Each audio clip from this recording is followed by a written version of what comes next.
Well, good evening, everyone, and welcome to Aeroflow Race for Real here at Sydney Dragway. It's the Pocket Rocket up here for the moment. Hope you're all good. Welcome to everybody that's tuning in from around the world via YouTube. How are you guys? Notice there's a lot of people on early. Tattoo Joe, you're nice and early. Sparkle, g'day Sparkle. Not very often I see you to be the first one jumping on. Good to see. We're not too far away from starting racing, and there's a few familiar faces out the back. One of them that's out the back, I'm very happy to say I have not seen this lady race in a very, very long time. We welcome Alicia Teal back to Aeroflow Race for Real in her HQ. Great to see Alicia back. Joe Sabello is here tonight as well. We've got that very, very tough silver Honda Integra. And if you like Tiranas, you're in for a bit of luck tonight because there is a very, very nice Tirana out the back. Now, it looks like it's got a small set of slicks on it. I haven't been down to have a good look at it as yet, but I can tell you it does sound pretty cranky. As we welcome Mark Thomas onto the mic. G'day, Mark. How are you, mate? Mate, absolutely sensational.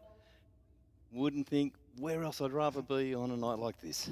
It's been pretty warm out here today in Western Sydney, well over 20 degrees. That track tonight have a few more degrees of heat into it. So it should be pretty grippy tonight and in good nick, as it always is. I'd like to welcome Pesty Pictures here tonight as well. Hey, Pesty, how are you, brother? Good to see you here, an absolute legend of the old road. And if you are racing tonight, guys, and you want a photo of your car, get in touch with Pesty, and he'll be able to shoot you through some great-looking shots. As we've got the GCN Racing CV Performance Falcon down here. That's Nicholas Virillis by the look of it. Down there, and he's taking on the white Ute. Yeah, the Commodore Ute. Well, I was down there having a good yak with Uncle Joe. Oh, yeah, Uncle Joe, getting some words of wisdom. Just let me know about, I asked him about the motor that's in it now. So that was a motor. Remember when he had the big loos? Yep. That's a motor from then. Yeah, right, okay. So, yeah, he's done a bit of work, up the capacity. Yep. And so, yeah, he was just saying that a little bit unsure because of the more capacity now. Yeah, yep. When he puts the supercharger on it, it's going to want more air. Yes. And he's not really sure whether that supercharger will do it, even with the other pulley, but said we'll wait and see. But he said maybe the additional cubes will carry it through and he won't need that's right. the extra pump on it. So, yeah, so next week, if he gets enough passes in tonight, that'd be enough to totally finish running it in. And we should see it out. But, yeah, you ever want to know anything about motors and stuff? Go and have a yak to Joe. Absolutely. Well, it's up the quick cars down on track at the moment. 1173 in the Aeroflow lane and an 021 red, unfortunately, there in the rocket lane. That just means he's trying. Yeah, punching out a couple of quick ones just to get the feel for it and, yep, then just turn it on. Well, looks like we've got a Mercedes A-Class down there in the rocket lane. We've got a great mix of cars here tonight. I did see the Bushman pull in earlier, so he won't be too far away from jumping onto commentary as well. We've been getting a few Mercedes A-Class the last few weeks here at Aeroflow Race for Real, as we have had a lot of BMWs coming out as well, late model Beamers. I actually talked to a friend of mine last night who used to work for BMW. And I said to him, mate, you've got to come out to Aeroflow Race for Real and check out some of these late model BMWs. He knew roughly what was going on. He was pretty impressed. And I know when he gets excited because this giant grin comes on his face. So hopefully Mickey will come in the next few weeks. This car down here in the Aeroflow lane, 1320 at 105, 1454 there for the Mercedes A-Class, as we've got a Toyota Kluger about to come out in the Aeroflow lane and taking on the Ford Focus. The last couple of weeks, Stu, I've been down around Northern Beaches, been working down there. Tell you what, some of the performance Audis and Mercs and stuff that are floating around that area. There's a lot, isn't there? Oh, unbelievable. Yeah, so it's a market we need to get in here. We need these guys to bring them out. Well, the problem with a lot of people on Northern Beaches is that they think they need a passport to come out here to Western Sydney, and that's definitely not the case. Yeah. You know, it's actually quite a good run on with no traffic out here to Sydney Dragway. So if you're from Northern Beaches, you've got all friends from there. I know that George, who generally comes up in the yellow Tirana, Agro LH, he's from Northern Beaches. He makes the trek up. No, Tattoo Joe, I did not bring my helmet tonight. No, I didn't bring the helmet. The helmet's sitting at home. Well, really nice looking LJ Tirana down there, Stu. Is that Sammy? I thought that was Sammy Joe standing next to the it is Sammy. Hey, Sammy. Hey, Brian. I wasn't sure if it was you. I didn't want to say. That's all. How are you, Sammy? Sammy Joe and Brian from Dialed In Racing. Haven't seen those guys for a while. They've been tied up with work. Yeah. Well, 17:02 at 83 miles an hour there for the Toyota Kluger. 13:58 there at 102 for the Ford Focus. So we're just doing a little mop up in aisle 1. Yeah, we've got the pairing of Commodore Utes down here. It's about to roll in. Yeah, two very different style of utes too. The standard ute down here in the Aeroflow lane up against the Holden Crewman. Both guys just straight round the water. Yeah. No burnouts. Of course, the Holden Crewman, it's got the wagon diff in it. And I know a lot of people that have had wagons over the years. They've been trying to get a hold of diffs, and same people with Crewman, vice versa as well. So I don't know how easy they are to get these days for those vehicles, but it's good to see it out here racing. Not too much between them in the 60 either. Wow. Look at them from the 60. Absolutely nothing in those two, Stu. Yeah, there's only 3/100ths of a second between them at 60. Yeah, 15.9 at 88 miles an hour for the Aeroflow lane. Of course, this car that is about to come out, the big orange Falcon, we've saw it down in the pits without the engine running, Mark, and now that just proves my theory that how cranky it is. Yeah, it is indeed, isn't it? Like, just quick stab at the throttle and the thing just absolutely ignited those tyres. Now, just bearing in mind, too, guys, on the 26th of August coming up, which is the final Wednesday of the month, we've got an end-of-month meet. Now, the end-of-month meet will feature a public open-lane drag racing, as that Falcon goes 1.98 in the 60. On a good run, too. And a 10.98 at 131. And 14.1 at 103 miles an hour. Yeah, we've got an Asphalt Syndicate car meet as well. So if you are part of a car group, by all means, bring your cars out. You can either race them or put them in the show and shine. And you never know, you might be able to win a prize here at our end of month meet. Now also we've got food trucks, we've got music. And of course, it's always good vibes here at our end of month meet here at Sydney Dragway. And if you're new to our sport, as Alicia Teal does her thing in her HQ, the 383 Chev sounding nice and sweet, Mark.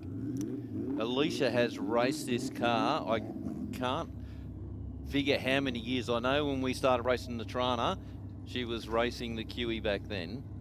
So yeah, it'd have to be 15, 16 years, if not more. Well, the car was originally white. Yep. And the best I've seen this car run is a high 10. It normally sits around the low to mid 11 mark, and yet 11.54 at 118 there for Alicia to an 11.85 at 116 there for the VF. Now also the Car Show Awards guys for our end of month meet, they get a lot of good feedback. So one of the cars that I picked at the last meet that we had, Mark, was most unique build. And it actually went to a young guy. It was like a sex spec style car, and they actually put it on the sex spec site. And that post just went ballistic. People just like, wow, that was really good. So if you want to bring your car or bike out, guys, put it in the show and shine. We want to make it big. And it's a fantastic night out. That's when I really start to get fired up. As Joe Sabello and Joda Rashid comes out. Joda in the Honda Integra. One of the quickest Honda Integras in Sydney. And Joe, 1.63 in the 60 in the Datsun Skyline. And that Torksty from Joda. That is one angry little Honda. I'm going to jump off the mic because the Bushman has entered the building. And I'll put him on. It'll be a great night of racing. Dude, sit back, relax, enjoy all the action. Thanks, Stu. We just have the guys down here at the moment at the back of the Tirana, just doing something with the chutes.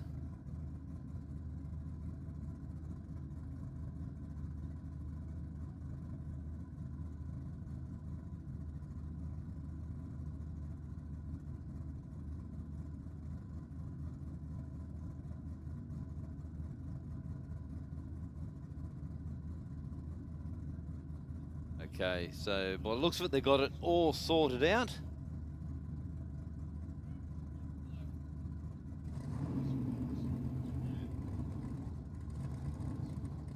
This is one cranky Tirana.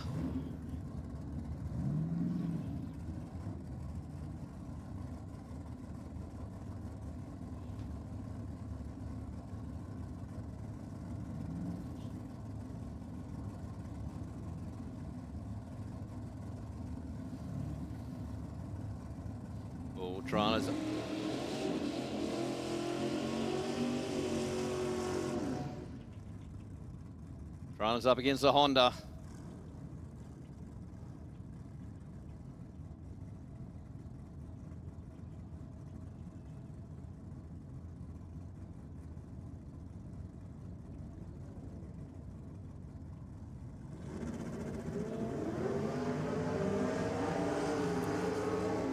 Tirana goes out at a 1.36 foot.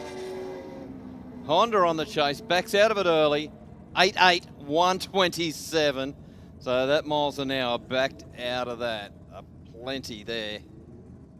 And 9.7 at 158 miles an hour for the Honda.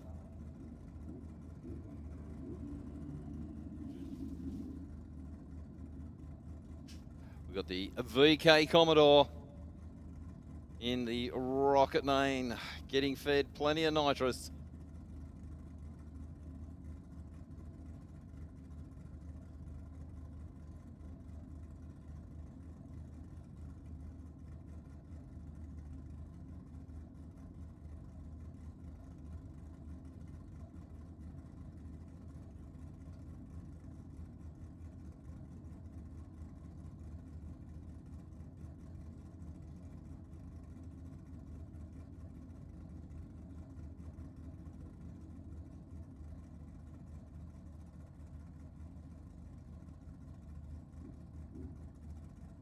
Okay, just holding the Commodore up at the moment, just doing a quick mop down in the Aeroflow lane.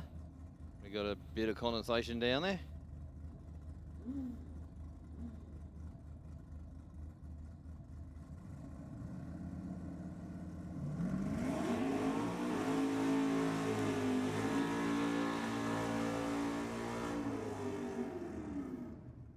Nice strong burnout from the Commodore. Bushy. G'day, how are you, Mark? Absolutely sensational.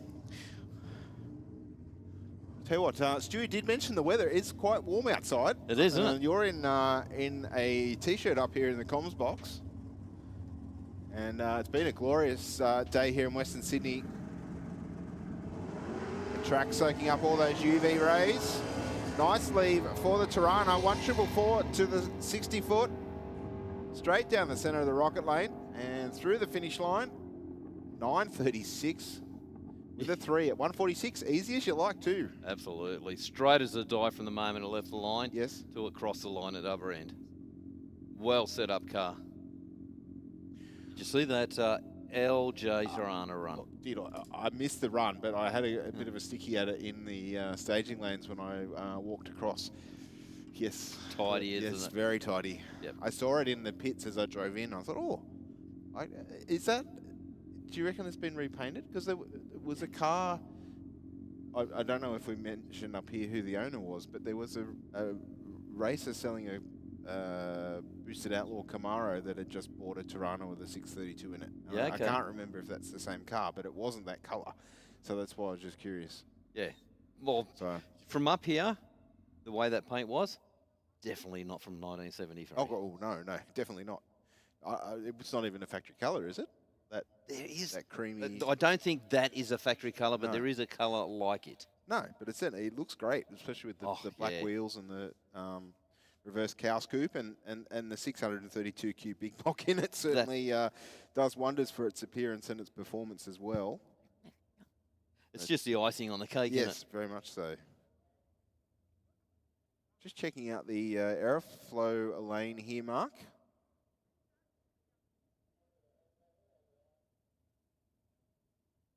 Well, the guys did do a little bit of a mop-up on the starting lineup. So, yeah, maybe they were just doing a bit of a check down the track, make sure everything is okay.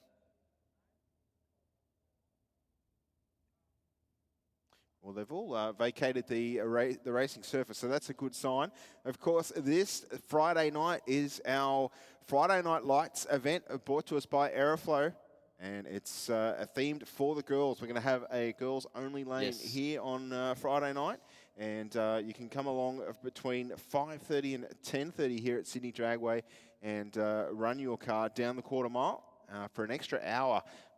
Further than we're open on a Wednesday night. Yep. And I know there's some pretty tough cars entered for Friday night because it's leading into, of course, Day of the Drags, which is happening on Saturday. This Saturday is the rescheduled Day of the Drags, the 20th anniversary here at Sydney Dragway for all your old school nostalgia drag racing. I know that I know plenty of people out there are pretty keen for that. People a little bit older than myself, but certainly a day for everybody. We'll have drag racing, we'll have the show and shine up on the Eastern Mound. There's a couple of nitro cars as well, I believe, entered, and a couple of very quick methanol-fueled cars as well. Okay. And of course, next Wednesday night, we're going to be having our Aeroflow Race for Real end-of-month meet with the Asphalt Syndicate Car Club featuring. It's going to be a fantastic event. We're going to have drag racing, a live music, a car meet down in the pits, and more as usual. The end of month meets turning into a bit of a spectacle here at Sydney Dragway, and we very much welcome the Asphalt Syndicate Car Club for joining us. That is, of course, on the 26th of August. So open public open lane drag racing, the Asphalt Syndicate Car Club. There'll be food trucks, music, and vibes for days, as the email says up here. So just to reiterate, that is, of course, next Wednesday night here at Sydney Dragway, commencing at 6 p.m. And we will be giving away car show awards for best overall build, best car of the show, most unique build, best wheels and stance, best paint and body, and best interior and engine bay. The winner of each award will receive a novelty check and a free general admission ticket to next week's Aeroflow Race for Real. Gates open from 4:30 p.m. With scrutineering registration between 4:30 and 8:30. Drag racing from 6 till 10, and the trophy ceremony will be conducted at 8:30. So the Asphalt Syndicate Car Club is based in Goulburn. Is an automotive community built around a shared passion for cars, motorsport, and bringing enthusiasts together. From stock daily drives to modified street and performance cars, everyone is welcome. The goal is to create a friendly, respectful, and inclusive community while giving enthusiasts opportunities to meet, connect, and enjoy automotive scene in a positive environment. Mate, you've done really well there, and there's not even any pictures there. No, there's no pictures. I had to read that. And that's why I missed. I'll have another crack at that a little bit later on. All right, and of course on the 28th of August, which is next Friday, not Friday coming, this Friday week, we're going to have our next bike night here at Sydney Dragway.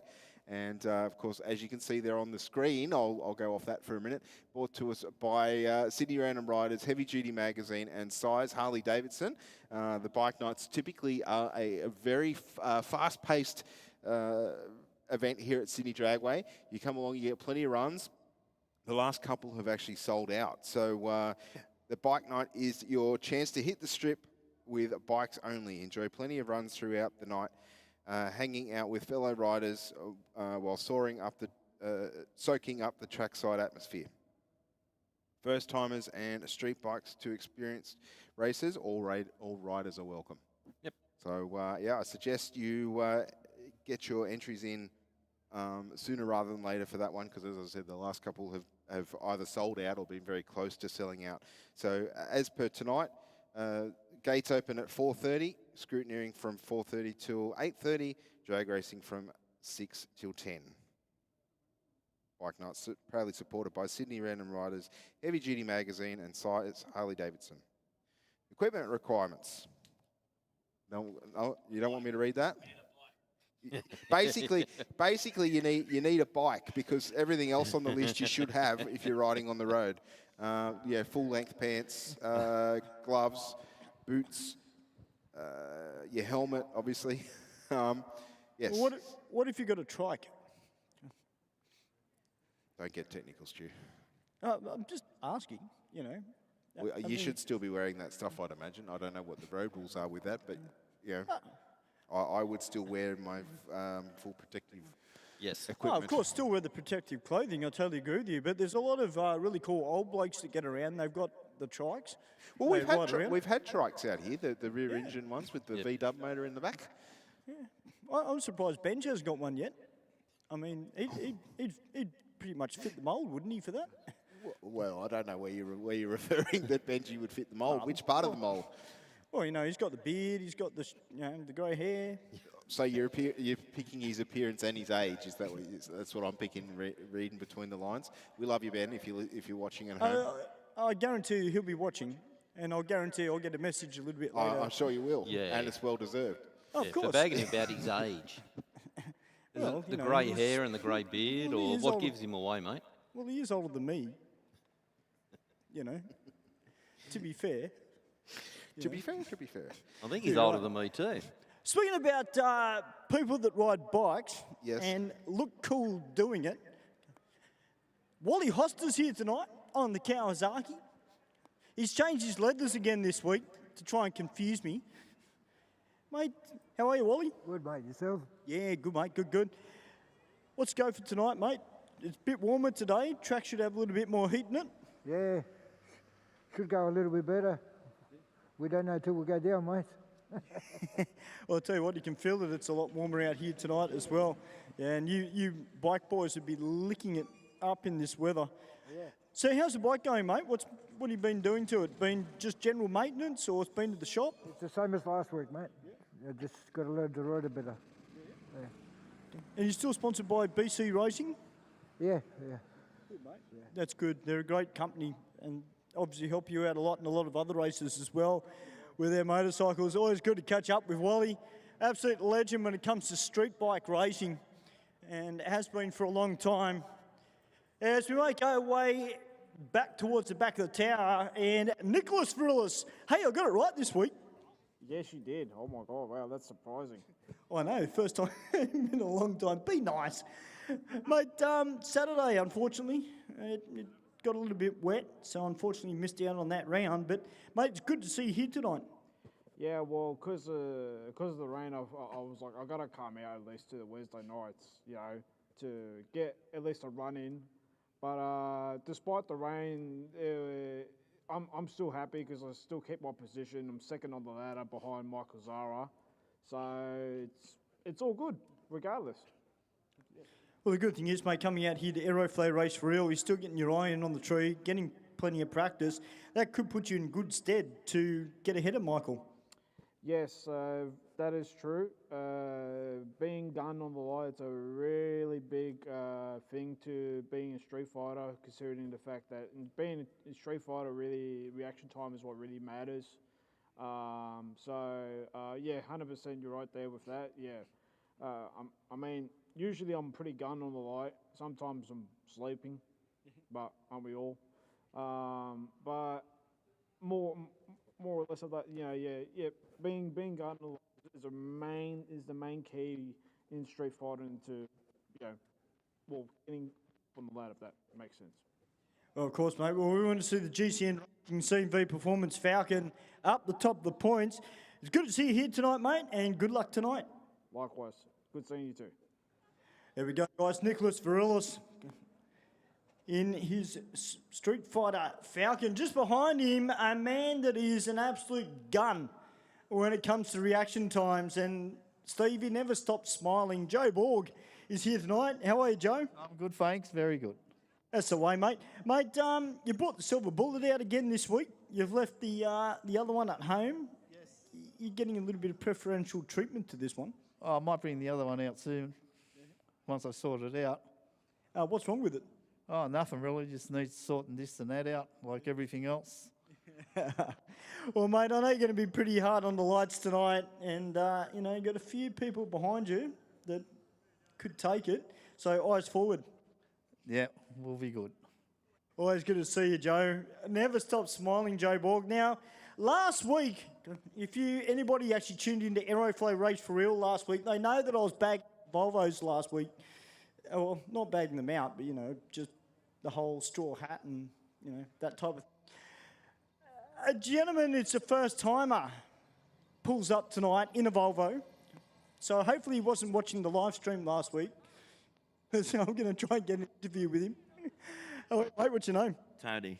Tony, welcome to Aeroflow Race for real, mate. Mate, you brought the Volvo out tonight for a bit of a run. I've got my hat and my gloves, so I'll give it a go. Fantastic. Well, if you want to put the gloves on, I mean, feel free to. How about the straw hat? It's good for a 10th at least. But mate, you get double bonus points for a peaked cap as well under the helmet. Yeah. Safest car on the track, so. Yeah, actually, you're probably right. Actually, you are right. Just remember to keep the sunroof closed. Yeah, that's it. It's great to have you here, my brother. Ah, dear. I probably deserve that after last week. I really should shut my mouth sometimes, but where's the fun in that? Oh, well, No, don't do that, Stu. I think there's a degree of knowing that certain comments will be made when you have a certain car. But anyway, you know, Well, very inclusive here. It's good to have a little bit of a poke every now and then. It's all done in good fun. I know, I just can't help myself. Speaking about not being able to help myself, this lady is the shyest lady I've ever met when it comes to interviews, boys. I don't know. Well, you're not a girl, so. Hello. You know. Hey, Ben, how are you, mate? Alicia Teal is in the house in her HQ. Long time no see, stranger. It's been, I think we worked it out, it's 2 years since I've raced. 2 years. 2 years. What? Where have you been? Life got in the way. Got married, bought a house. So, you know, life happens, but I'm back. It is great to see you back. You know, Mark and I were just talking earlier, and particularly Mark saying how long you've been racing for and how long you've had this car for. This car's got a lot of history at this track and pretty much all around Australia. What have you been doing to the car? Anything since being off track? Honestly, no. It needs some love. As you saw, it's running 11.5. The best it's done's 10.8. So we're not on the pace, but that's why I'm back. We're trying to work things out, so see how we go. But, yeah. Is there any more, or looking towards the future, are you looking at doing any more drag and drive events? 100%. Can't keep me away from them. Yeah, we've got Drag Challenge in October locked in, so looking forward to that. Fantastic. There you go, guys. Well, Alicia, too, it is great to see you back, Leash. I haven't changed much. The hair's gone a little bit whiter, but, you know, I'm still the same smart ass I always am. And it wouldn't be Race for Real without the resident smart ass here. Just ask boss.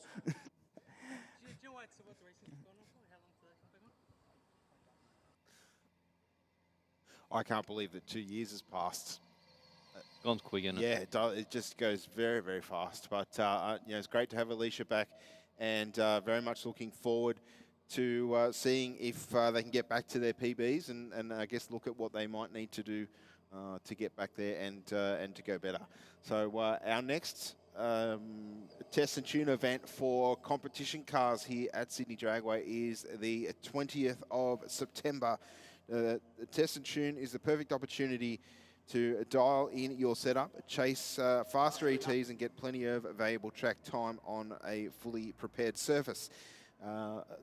20th of September is the next one, as I mentioned. Gates will open at 7 a.m. Rego and Scrutineering from 7 till 2, and racing from 9 till 5.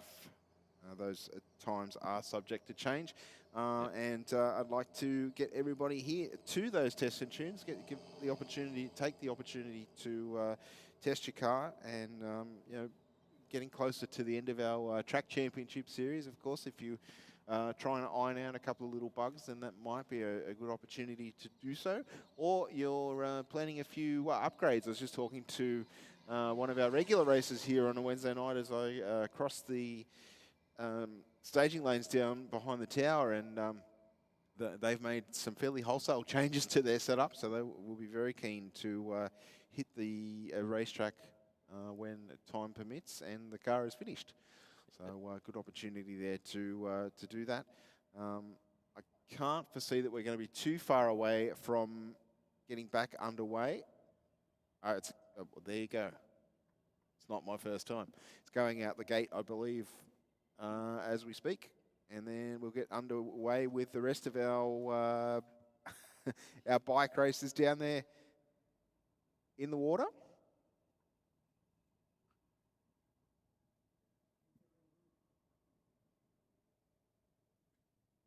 One of our viewers on the live stream, I'm still waiting for Stewie to throw on a helmet and do a pass less than 10.0. We're all waiting for him to throw on a helmet and run quicker than 10.0. Well, I'm just to Alan Vella. If Alan hands me the keys to his Cortina, that might be doable to run quicker than a 10. But I don't think that's going to happen. Alan's looking at me going, "No, Rocket, you're definitely not driving the Cortina." No. You don't have to drive it. We just want you in the passenger seat. Oh. Whether you're driving it or you're sitting in the passenger seat, I'm sure that the feeling would be very similar.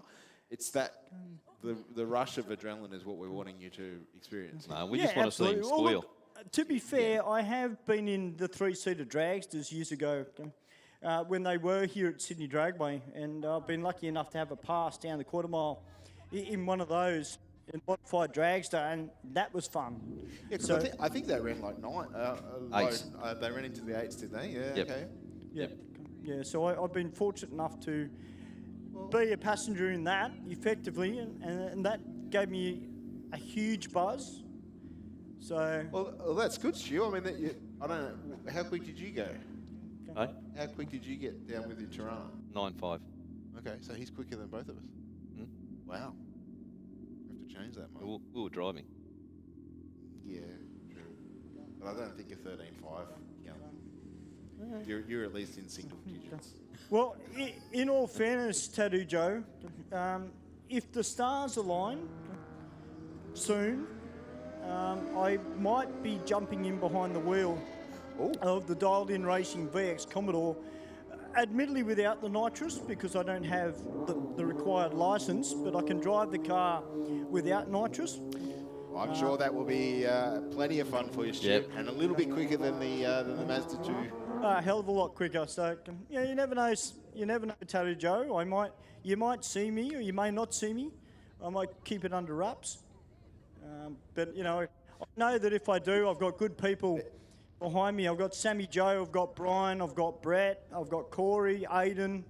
Yeah, you the got whole team. pretty good brains trust down there in that style of car. So Yes. certainly, Stu, please don't do it in stick fashion. Let us know that it's you.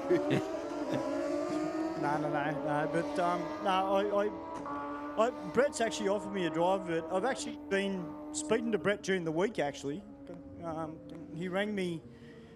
When was it? Friday, I think it was. He rang me. Hey, And, Stu, you know how contagious it is. well, The it is, free but Two might be out the window and you'd be buying a Commodore. well, yeah, I know. Look, Well, don't sound disappointed with it. Brett's, Get after it, mate. well, Brett's saying that I could have a drive of the funny car, you know. Oh, okay. Oh, well, you there's a sell me step. the funny car. That's a step up, right? Hey, That's, but hang that's- on. Hey, Brett, to be fair, I'm a dragster guy, mate, not a funny car guy. Oh, you know, wow. I like dragsters. You just... Stu, was it a free drive, Brett? Hey, you used to drive I'm a pretty sure dragster. your nephew'd be pretty keen on it. He wouldn't say no. Yeah. Brett's like, giving it to me. I said, you used to drive a dragster, which he did, to great racing as well. Brett White, one of our pro alcohol races. But no disrespect, doesn't matter what you drive, you know, or ride. If you're here at City Dragway and you're coming out on the quarter mile, it's fun. Doesn't matter if you drive a 20-second four-wheel drive or you've got an 8-second street car or 10-second street car. Or Doesn't matter, guys. Or a 5-second funny car. Okay. Now, that would be fun. That would be fun. Then I could live up to my nickname, Pocket Rocket. Yes, you would, especially if it was an all-red one. Absolutely, and if I run a record in the funny car, Brett would be embarrassed. Well, Tattoo Joe's got a good idea. What's We're going that? to strap you on the bonnet. Oh, wow. Brett just said wear 2 fire suits. What did he say? What did he say? He said wear 2 fire suits. Oh, yeah, yeah. I don't think anybody wants to see a barbecue rocket, just quietly, No. but, you know. No, definitely not. No, actually, I must admit, right, I've always been a dragster guy. And I've always said that from the very start when I first started commentating here at City Dragway. Having said that, though, Steve, if there is one style of race car that's a funny car that I would actually like to have a drive of, would be the Outlaw Nitro funny cars. Not the Big Show, the Outlaw. Yes. I think they are a fantastic piece of kit. And Well, I mean, they certainly make, like from a nitro burning perspective, they make all the right noises, they smell, they make all the right smells. They still get down the track very good fashion. You've still got to drive them. They've got all the characteristics of a funny car without as much cost as the, well, I say they're not ever owning one, but I'd assume that they are a little bit cheaper. I'd hope they would be, than the Big Show cars. Maybe Brett can give you an idea on funding requirements, Stu. yeah, that'd be a pipe dream. But you know what? You know, I will be coming out and racing again very soon, Tattoo Joe, once I get the car serviced, which will be happening very soon. And I'll bring the Pocket Rocket back out for a run down the quarter and have a little bit of fun in it. But, you know, my goal is to, at some stage, actually jump into either the Silver VX from Dialed In Racing or even maybe even Aiden's car, the VH Commodore, and have a little down the quarter in that car as well. And big thank you to Brett Stutchbury. But I'm actually doing some work for Brett early next month on one of the cars that they're doing some work on. So hopefully we'll see that car here at Sydney Dragway very, very soon. Oh, that'll be good.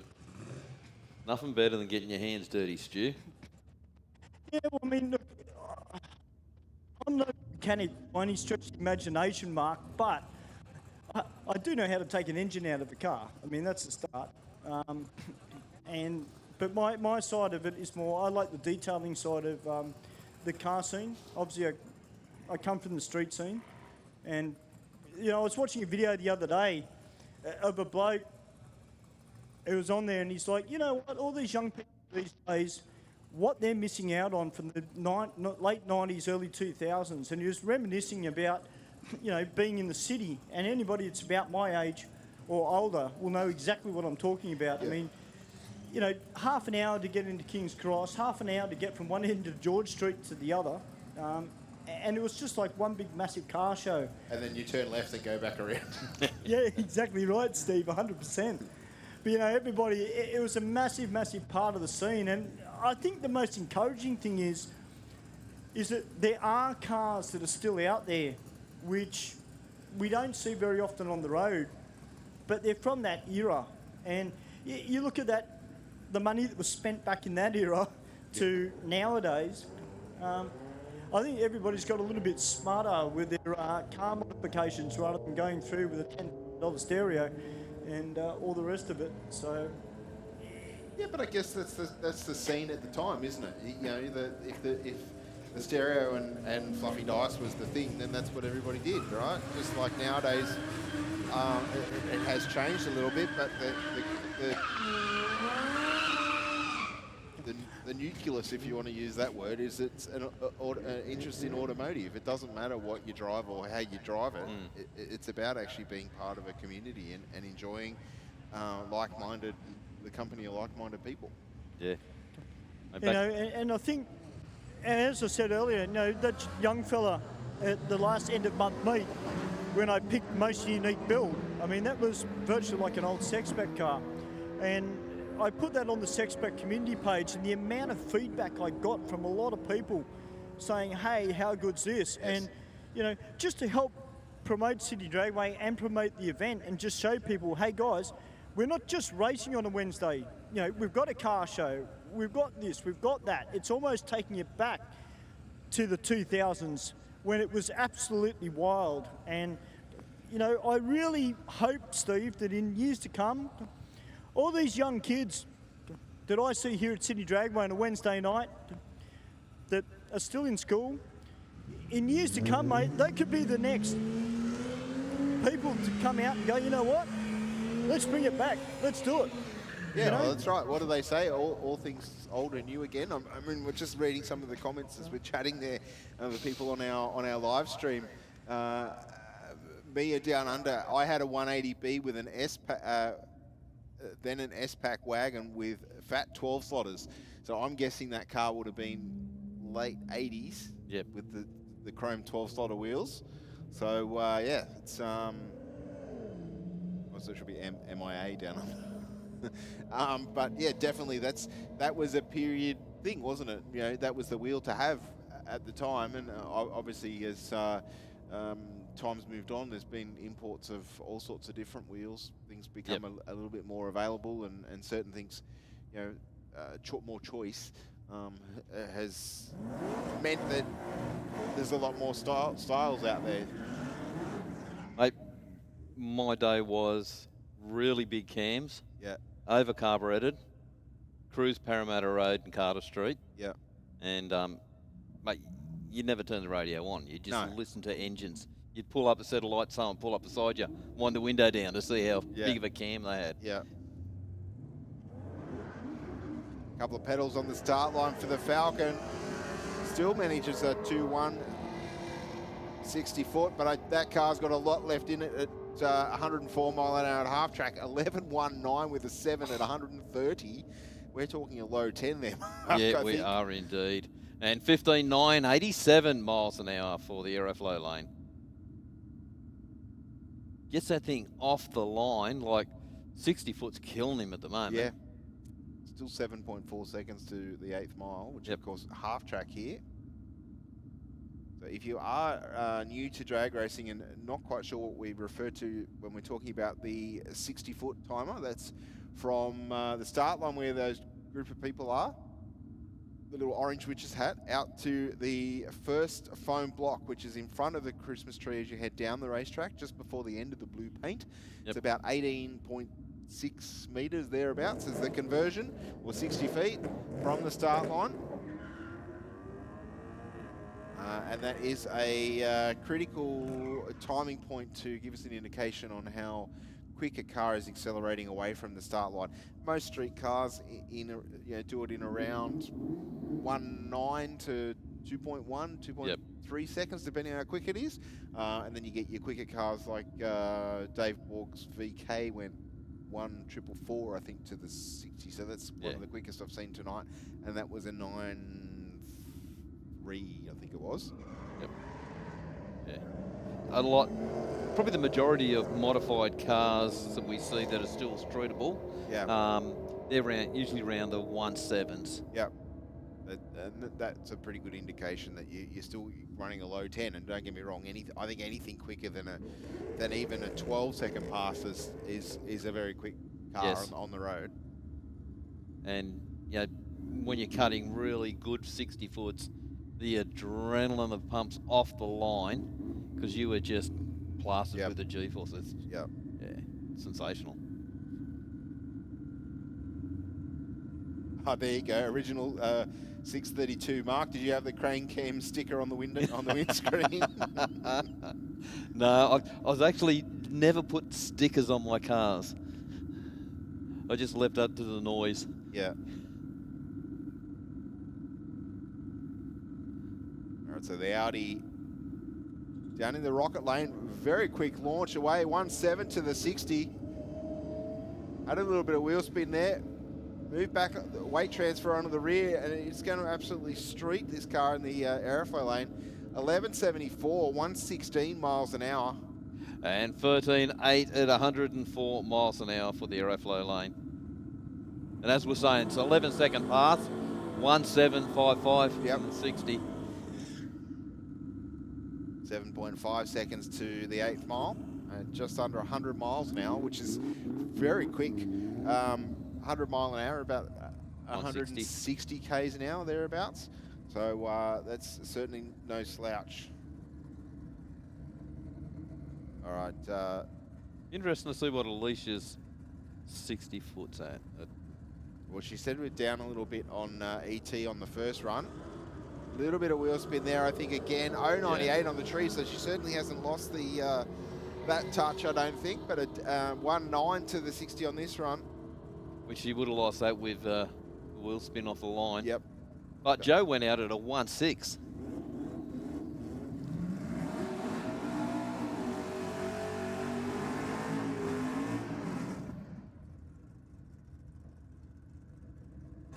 I'll tell you what, Mark, I never get sick of hearing the noise out of Dom's VK. That is one sweet sounding Commodore. It is indeed, especially when he starts feeding it full of nitrous. And Queen 2R down here as well. I love this car. We've got a best of everything here tonight. There's still plenty of room in the lanes as well, guys.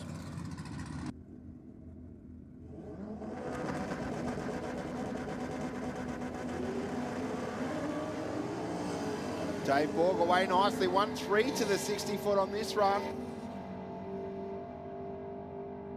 And runs on through for a 9.27. That car getting quicker, 146 miles an hour on that run. And Joda in the Honda shuts off early for an 11.19 with a 5 at 123. Shut off real early, didn't she? Yep. Seemed to get away from the start line. Not bad. The front, that car all-wheel drive, but there is an art to getting that off the start line without breaking transmission or driveline components, as we're going to see in Humble down here in the rocket lane on a solo here. It's all about applying enough drive to get the forward motion, but not loading everything up. Big move around in the first 100 feet, but 6.4 seconds to the 8th mile at 120 miles an hour. Shuts off early at about 1,000, still runs a 9.7 at 128 miles an hour mark. Wow. Yeah. Like you said, that was just moving all over the show with the torque steer out of that car. But we've seen, correct me if I'm wrong, 150 miles an hour passes out of that car. Yes. Was certainly around that sort of number. Just reading on the live stream. Big Red Wade, it's his birthday. Happy birthday, Big Red. I hope you're enjoying your night tuning into the live stream. He's got a Skyline that he's been tinkering with. makes 336. Yeah, the rear wheels. Rear wheel horsepower, 251 kilowatts. His next thing he wants to do is put some head studs in and a gasket, wind the boost up a little bit, get 320 at the wheels. And he's going to come on down to Sydney Dragway. Excellent. I'd come out in current spec and then see how much the boost makes. Yep. Yeah, it's good to set a baseline. Once you've got a baseline, you can see what changes you do, make your improvements.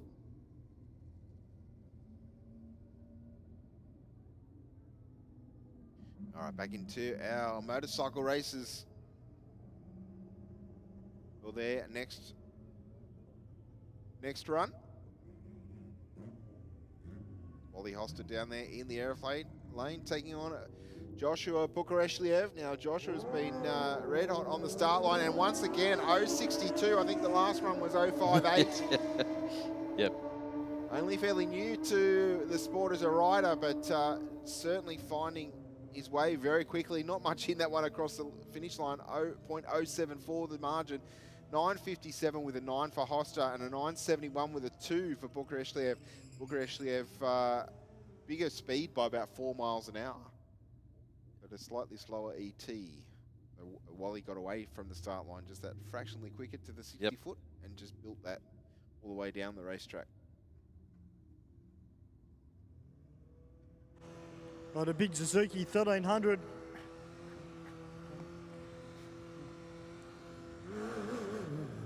Oh, 028 on the tree. Guys on the bike on fire tonight. Yeah. Nice clean pass again. 958 with a 6, 153 miles an hour. Wow. I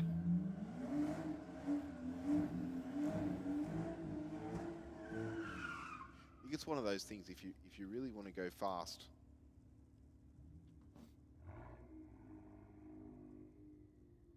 to get, you know, out of the box of bikes, that there's no, I mean, I'm not a bike person, but certainly there's no argument for me that the quickest way to go quick with spending the least amount of money is on a motorcycle.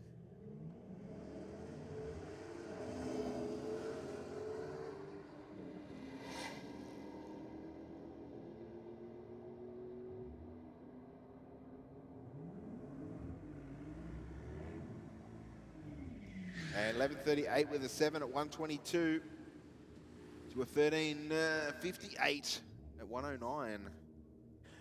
Well, we've got Sleek out here tonight. Great to see the family here for Aeroflow Race for Real. Looks like they've got a bit of help from Go Collect on board, which is great to see.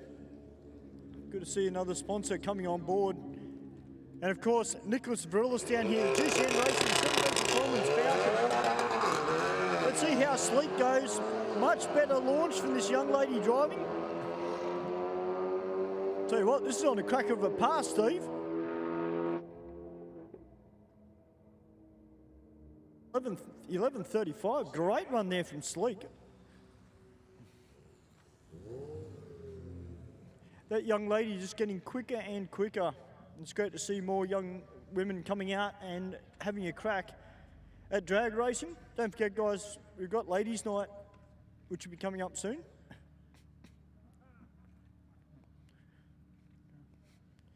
All right, the Nissan 400Z, a car that is no stranger to being here at Sydney Dragway. Andrew Hawkins had one when they came out. It was a motive video project car.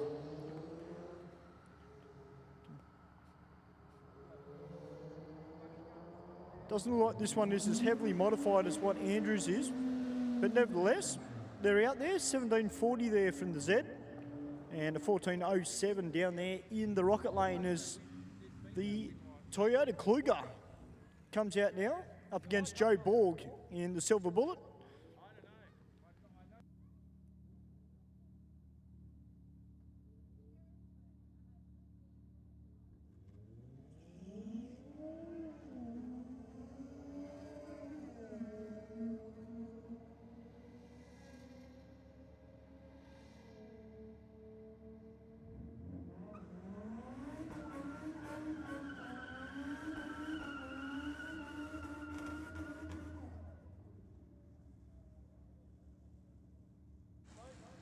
All right, the Nissan Patrol making all the right noises in the burnout, about to take on a first timer in the Ute.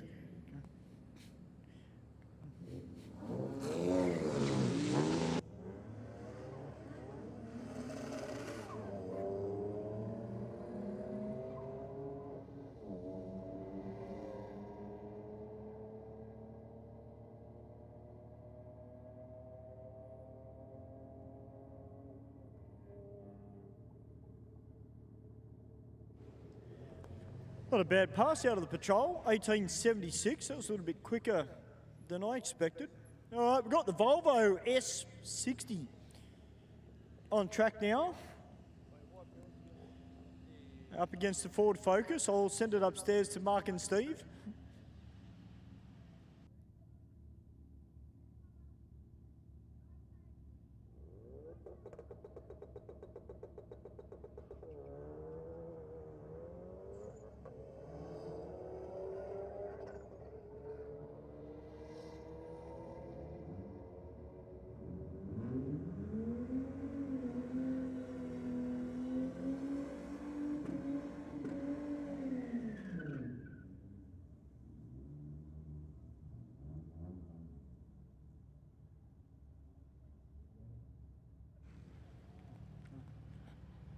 Oh, we've got another Volkswagen down here with a little Galano sticker on the rear end of it.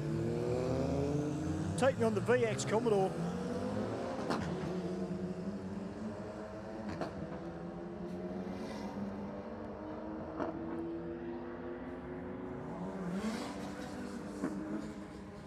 Nice 1409 there for the Volkswagen, 1621 for the Commodore. As the old BMW 318i comes out now. It's got the race buckets on the inside of it. And taking on this Mercedes A-Class. Two first-timers driving the car this evening. Don't forget, guys, we do have a free ticket to give away to a Standout first-timer. That's a pretty tidy little Beamer over in the rocket lane there, Stu. Yeah, I dare say this one's been used for a little bit of motorsport. It's got the racing buckets on the inside of it, and it's got some pretty good rubber and big rubber on it as well. So it might be a little bit of a play toy for this driver. Billy just giving this first timer a little few words of wisdom just on how to stage. It's only their first time. If you like old school BMWs, I did spy one on Marketplace. I'm just trying to find the ad because I mean I don't know a lot about BMWs, but I thought it was a good buy for what it was. Okay. Yeah, so it's that burnt orange sort of colour. Yep. Had super lights on it. It was like 16 grand a two-door. Wow. Okay, that's true. Yeah, that's what I thought. I'm not And allowed. apparently I have a thing for red cars. I'm not allowed to buy any more cars at the moment. Well, that's... So I've been told. Oh, well, I mean, yeah, forgiveness, permission. Well, that's usually what happens. I usually buy them and then just park them in the driveway. Yeah, so you can't hide it. Yeah. Oh, is the car still sitting there? Did you say not to buy any more? Oh. Ah, okay. Sorry. Sorry about that.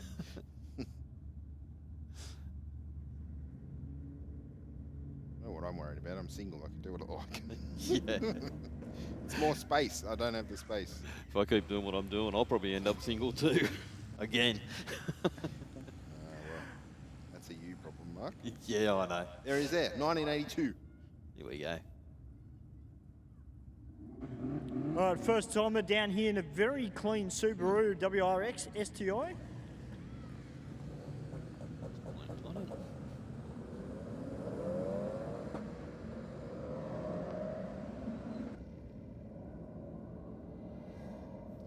All overs. Good clean run for the rocket lane there, Stu. 1475 at 100 miles an hour. And 14.3 at 101 miles an hour. Foil over. That's a bit of burnout out of the Falcon. They'll get a little bit more heat into those rear tyres. Let's see how he goes. this extra little bit of heat should help him. Taking on the VF Club Sport. Big set of radials on the back of the Falcon, and that's the way. Put it to good use. It's going to be a good quick pass out of the Falcon. The Commodore a little bit slow on the lights, but it's coming home strong in the second half of the racetrack.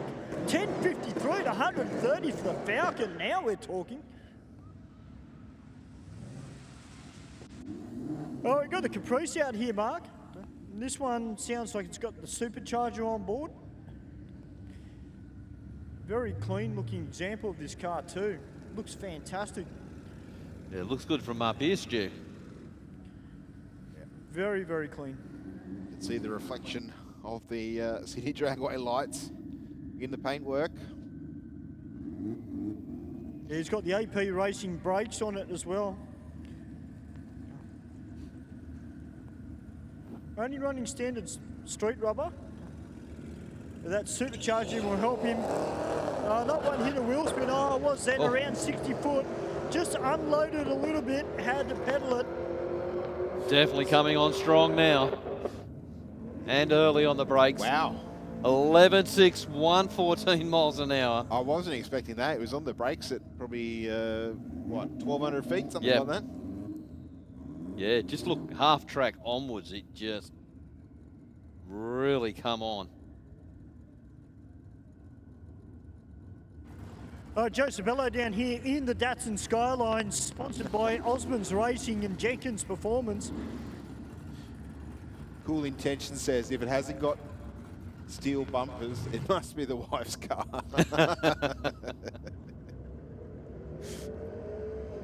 Oh, a little bit of wheel spin down there for the Commodore. Could hear the tyres protesting. And Joe cruises on down for 11.73 with an 8. 113 miles an hour. And 14.9 at 100 miles an hour, even 160 Ks. Well, Mark and Steve, it is great to see War 186 back again this week. Of course, sponsored by Shift Right. Yeah, the Absolutely. WB Ute. Yeah, this is one wild car. If you're here last week, ladies and gentlemen, he was out here last week testing for the No Prep event, which is coming up at Dubbo.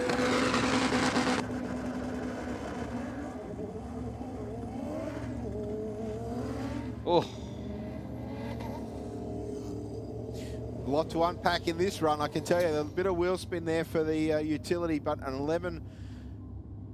11.49 with a 9 at 124 for the Honda. And 12.6 at 88 miles an hour for the Ute. Yeah, that just absolutely unloaded those tyres from the hit of the throttle. It's a bit of a flash of flame out the side, out the pipe when he pedalled it. But got there in the end, but we know that car is a lot quicker than that. Next up we have Alicia down there in the Aeroflow lane, taking on Humble. Nice light for the HQ. And Humble draws up a side, but doesn't continue on past. 11.48 with a 118 miles an hour for the HQ. And 12.4 at 68 miles an hour for the Honda. Wow.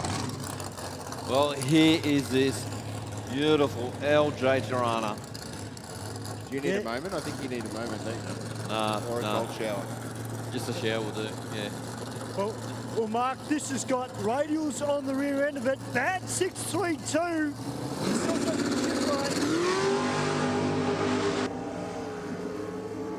A 1.34 in the 60. Shuts off early, probably about the 1,000 foot, goes 5.48 to the 8th mile at 130 miles an hour. Rolls through from probably before the 1,000 foot to an 890 at only 119 miles an hour. Wow. Unbelievable, isn't it? That's what happens when you put 632 cubes in a small car. And it just got off the line so well. Yes, it did. 134. Nothing wrong with that setup at all. No. Really well set up car. And, mate, as the saying goes, no substitute for cubic capacity. Nope. Nope. And if you haven't got it, you need a blower or a turbo or Yeah, nitrous forced in G. or more. Yeah. Or Forced induction. Just all of them. All of them, yeah. It's easy just to tick every box. Yeah. Worry about the cost. And then later. just to finish it off, stick some nitrous on it. Yep. So I mean, tick every box. Yeah.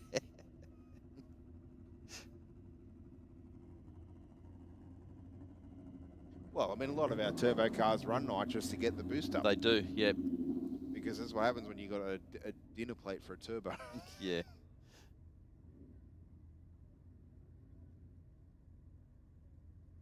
All right, just giving the start line a very quick mop there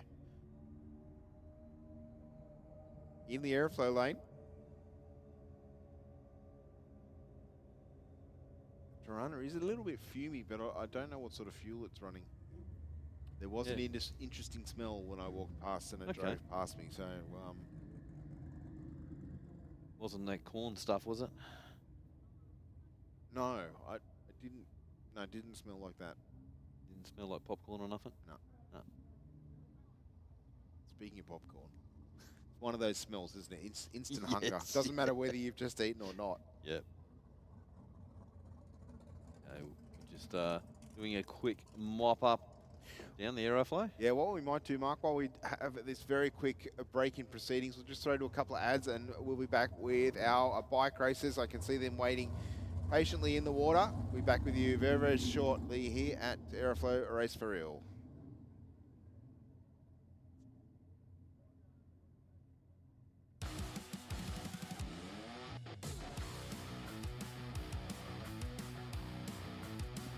Drag racing, it isn't just a sport, it's our legacy. Performance, it isn't just a word, it's our promise.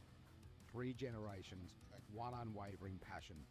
Speedflow, where innovation meets performance. Proudly Australian, unmistakably world class. Speedflow.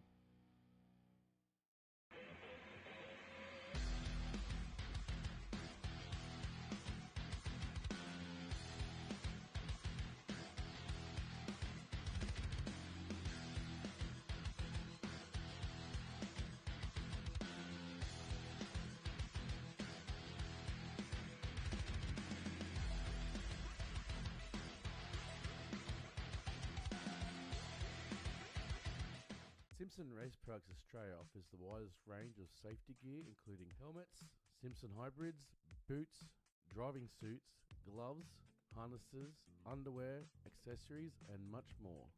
Whether you're on the drag strip, circuit, or off-road, Simpson Race Products Australia has all the gear to keep you protected. Simpson Race Products Australia offers the widest range of safety gear, including helmets, Simpson hybrids, boots, driving suits, gloves, harnesses, underwear, accessories, and much more. Whether you're on the drag strip, circuit, or off-road, Simpson Race Products Australia has all the gear to keep you protected. Built to protect every race, every track, every lap. Simpson Racing Products Australia. For more information or to get some of the best safety equipment in Australia, send an email to sales@simpsonraceproducts.com.au or contact them directly on 0407 108 103 or 02 9545 6662. Bang Shift automatic shifters.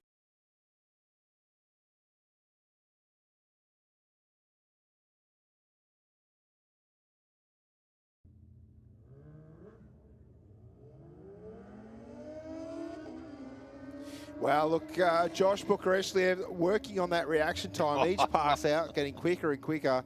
He doesn't. 047 this time. He doesn't need to work on it. No. But for his own, what am I going to say? For his scrapbook, keeping all his time cards, keeping all the 000s. Yes, he's working on the better reaction time. 10:39 there. I think he rolled out of the throttle a bit after half track, I think. Sounded definitely not as quick as the other runs. He was into the 9-second zone. Zuby down there taking on the Holden utility. Zuby definitely not stock, I don't feel. Gets there with a 12:41 at 114 miles an hour. And the Commodore Ute, Mark. A 13.5 at 111 miles an hour. Yeah, we haven't seen a lot of Subies out here lately, so it's good to see a couple out here having a bit of fun tonight as the B&W just rips it up in the burnout. Another one of these very quick 1 Series boomers about to take on Sleek.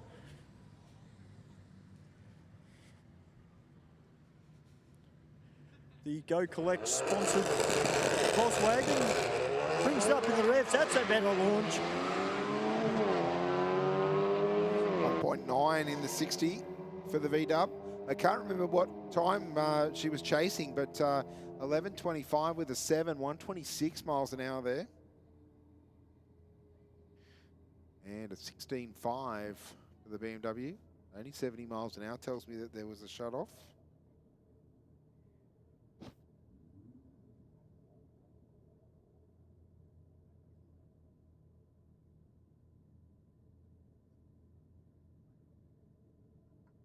I think we're just doing a little bit of a quick mop-up down in the rocket lane.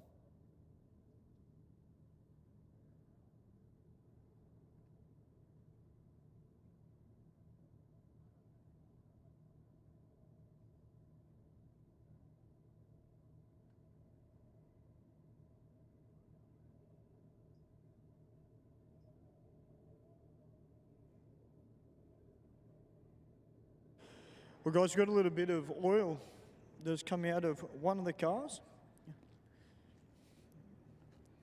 So we're just going to have to do a quick mop up before we can send this next lot of cars down.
Heavy Duty magazine is the proud sponsor of Sydney Dragway Street Bike.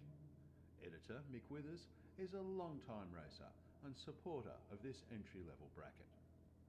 Heavy Duty is Australia's #1 Harley-Davidson magazine, with road tests of new Harleys, features on wild customs and tech articles from riders with grease under their fingernails.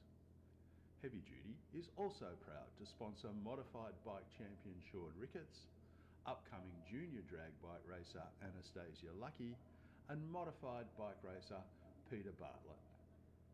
Grab your copy of Heavy Duty magazine from heavyduty.com.au.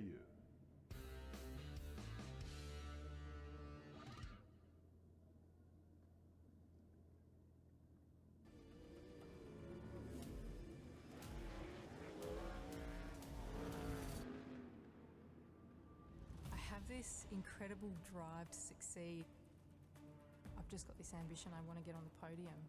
I think there's a lot of people that have an older mentality and don't think women belong in motorsport, and that's one thing I'd like to prove a lot of people wrong. It's you in the car and it's your ambition and your drive to win. As soon as that helmet goes on, that's it.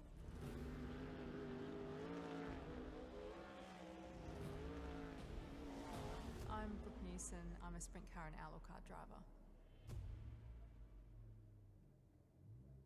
X-Pro Ignition by Aeroflow Performance. A complete range of high-performance spark plug leads, ignition coils, control boxes, distributors, and supporting components. Engineered for stronger spark, sharper throttle response, and total ignition control. From street builds to serious race applications, X-Pro delivers the spark your engine demands, with reliability you can trust. Don't leave power on the table. Upgrade to X-Pro Ignition from Aeroflow Performance. See the full range now at aeroflowperformance.com. We've always had a few cars. They're all special. The T-Bird. Oh, that's mine. The Combi for when we want to get away. The XR8. It's going to be a classic. They're all insured with Shannon's, We've also got Shannon's Home and Contents cover. which helps protect our automotive collectibles, tools and memorabilia in the home and garage. If you're motoring enthusiasts like us, it's got to be Shannon's. Shannon's, insurance for motoring enthusiasts. Call 13 46 46 for a quote. Hi, my name's Jenna. I'm the team coordinator for Volante Rosso. We're here at Phillip Island where we've got our Radicals and our GT3. They're currently out on track and they're the champions of the weekend. However, we wouldn't be here without our partners Pack Lease, who are the real heroes who help us get here. They help us get to any event that we need to go to, including race weekends, media days, and track days. We've been partnered with the team at Pack Lease for the past 3 years, and we couldn't think of anyone better who we want to do this with. They get us from A to B and to every racetrack and every event that we need to go to. They are so extremely helpful with everything that we need, and we love being partnered with them.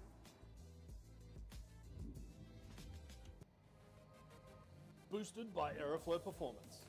A complete lineup of high-performance turbochargers, external wastegates, manifolds and turbo accessories.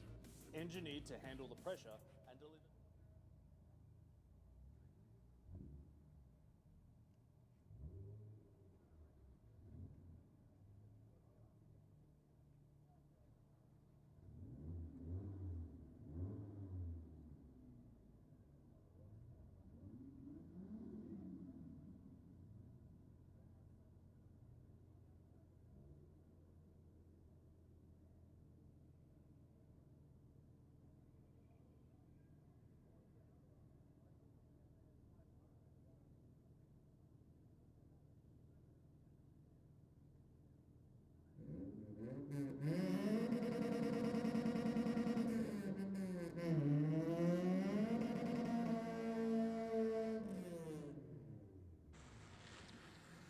Well, welcome back, guys, here to Aeroflow Race for Real. We've got that little bit of oil cleaned up, and we are back into racing. We've got the first timer, well, one of them anyway, this car being co-driven tonight, the little Toyota Corolla, and about to take on the Nissan 400Z.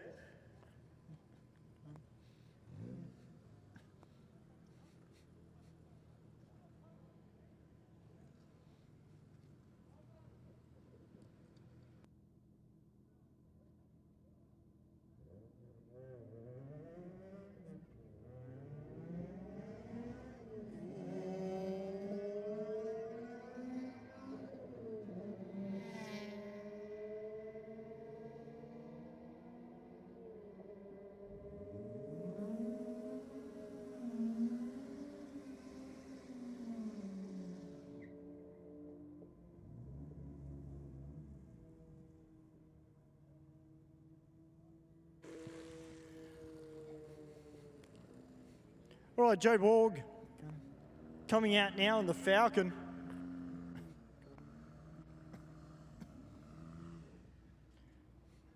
And our first time in the Volvo, we're just going to get him restaged. He's not in the centre of the track, and it's not really ideal staging up where he is.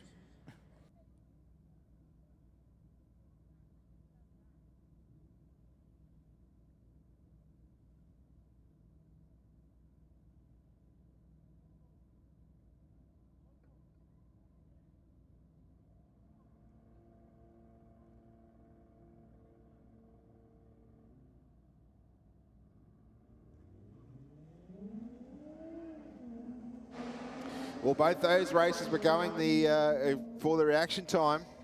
Both a little bit too soon. Very close, though. Negative 115 to a negative 107. The Aeroflow lane will get there first. 13:38 with a 6. 98 miles an hour at the finish line. And a 13.9. at 99 miles an hour. So 1 mile an hour difference crossing the line. This little BMW sounds like it might have a turbo on board. There's a definitive whistle coming out of it during the burnout. We got this first timer down here in the Mercedes, young lady behind the wheel. Funny, Stu, I was only talking about the A45 Merc today with a colleague this morning. I was saying how you don't see that many CLAs on the road anymore. They used to be everywhere. Yeah. Little Beam is going to take the win here. 13.79 at 106. And 14.6 at 95 miles an hour for the Aeroflow lane. I was telling Stu that last couple of weeks I've virtually spent down the Northern Beaches. Yes. And so many grumpy little Audis Yes. and A-classes and Mercs and yeah. Well, nice effort for the burnout for the four-wheel drive in the rocket lane, taking on the Audi wagon down there in the Aeroflow lane. I think you'd done a really good pass previously for a four-wheel drive. Well, I mean, certainly it's getting along quickly for a four-wheel drive. The Audi 11.21 with a 5, only at 120 miles an hour. 1.7 seconds to the 60, and a 16.1 for the four-wheel drive at 72. Very good pass for that car. Did you see their 60 series Land Cruiser that they did a diesel Nats or something similar at Willowbank? No. And launched on the start line and it dragged the spring hangers on the ground, and then when it's come down because of the soft suspension, it's done this big boat like it's got a turbo LS in it. Turbo 400. I think he said it was running 22 pound of boost or something. Yeah. Yeah, okay. Yeah. But it literally dragged the spring hanger on the ground because obviously up at that angle, that's the lowest thing. Yeah. So, yeah, the driver had said it had carried the wheels before, but nothing like that. Yeah. I'm sure you could find it. Yes, I saw that, Adam.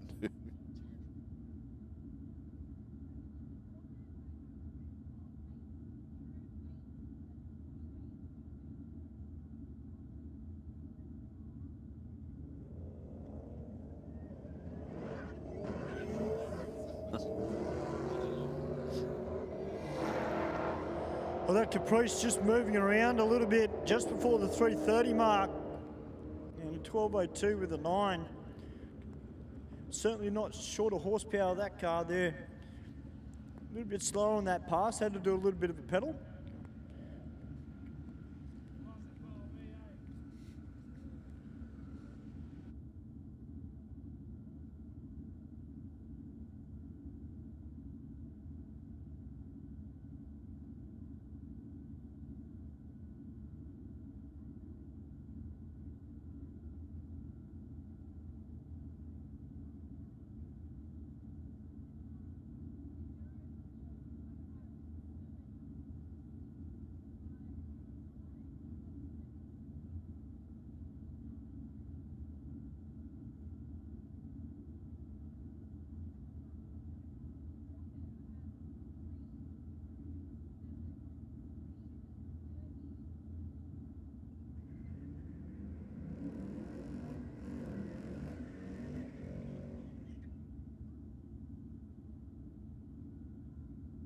A little bit later on, guys, we do have burnouts this evening as well.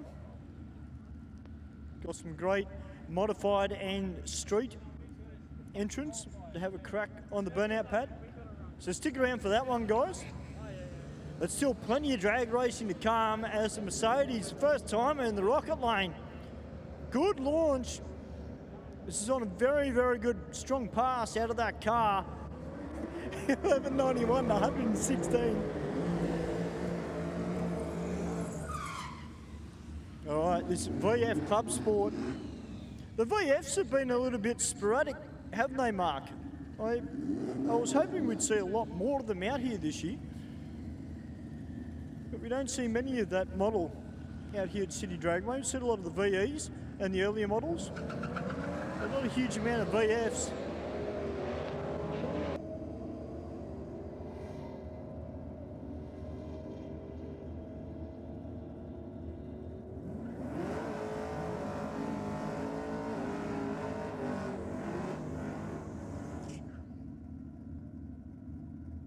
Big burnout down there from the Falcon in the Aeroflow lane.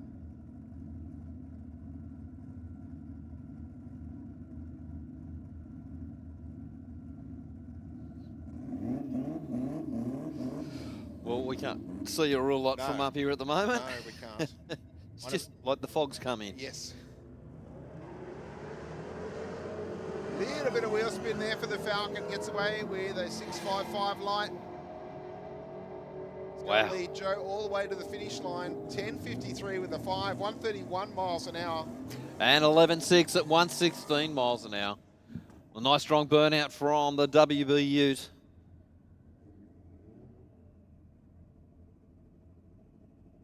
Joe can't be too much longer before he puts the belt back on the Next skyline. Next outing, he said. Oh, did he? Yeah. He said that'll give him enough passes to have run it in properly. And he didn't agree on my running in schedule. No. It's funny, most people may not.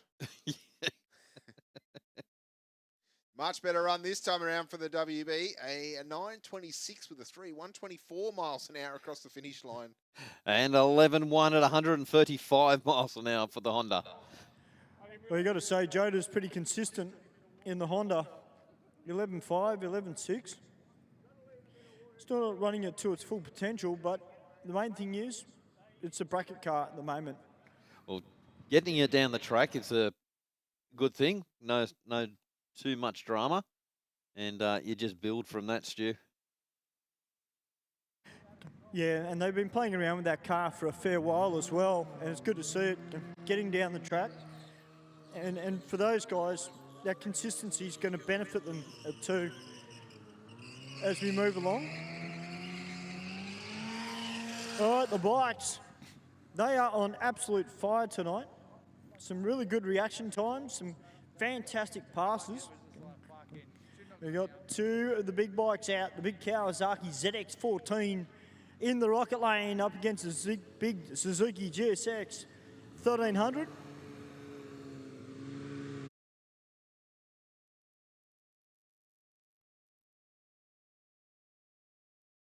.093 on the tree for Josh Bukareshvili in the rocket lane, side by side on this pass, all the way down the racetrack, gets there. The Aeroflow lane gets there by 900ths of a second, 9:48 with a 5, 152 miles an hour. 9.7 at 150 miles an hour. Has Josh even done one reaction time that doesn't have a 0 in front? Not that I've seen tonight. He's definitely got the start line down pat, I think. He definitely has. He's just really in sync with that bike.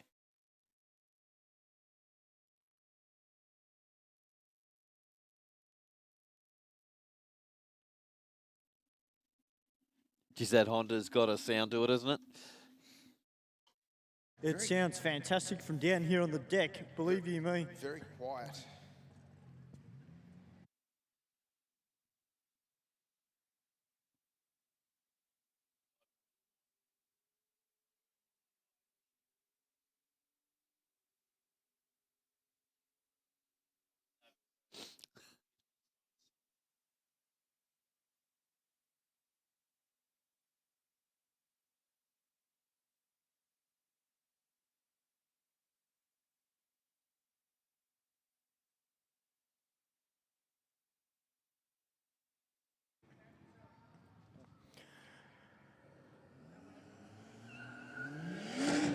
All right, so Slick is down on track now. This very tidy Subaru WRX.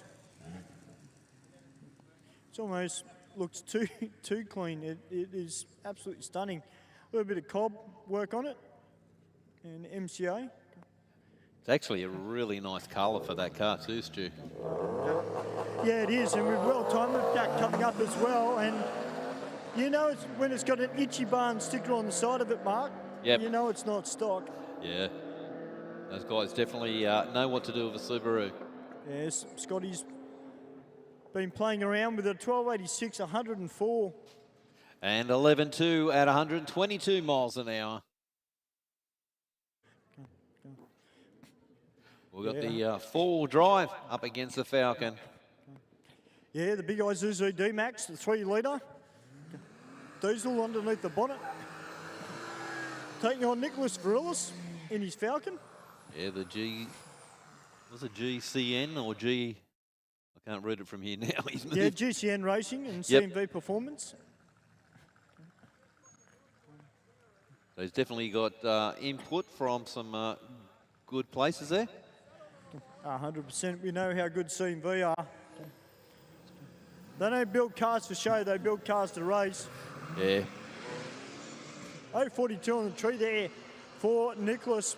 0.131 on the tree there for the big D-Max.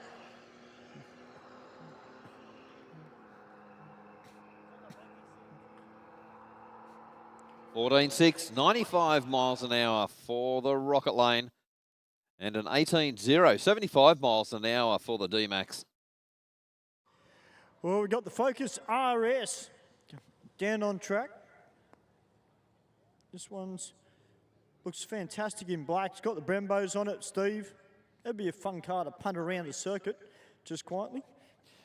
Yeah, they're very potent little car. Doesn't take a lot of work to really get them motivating.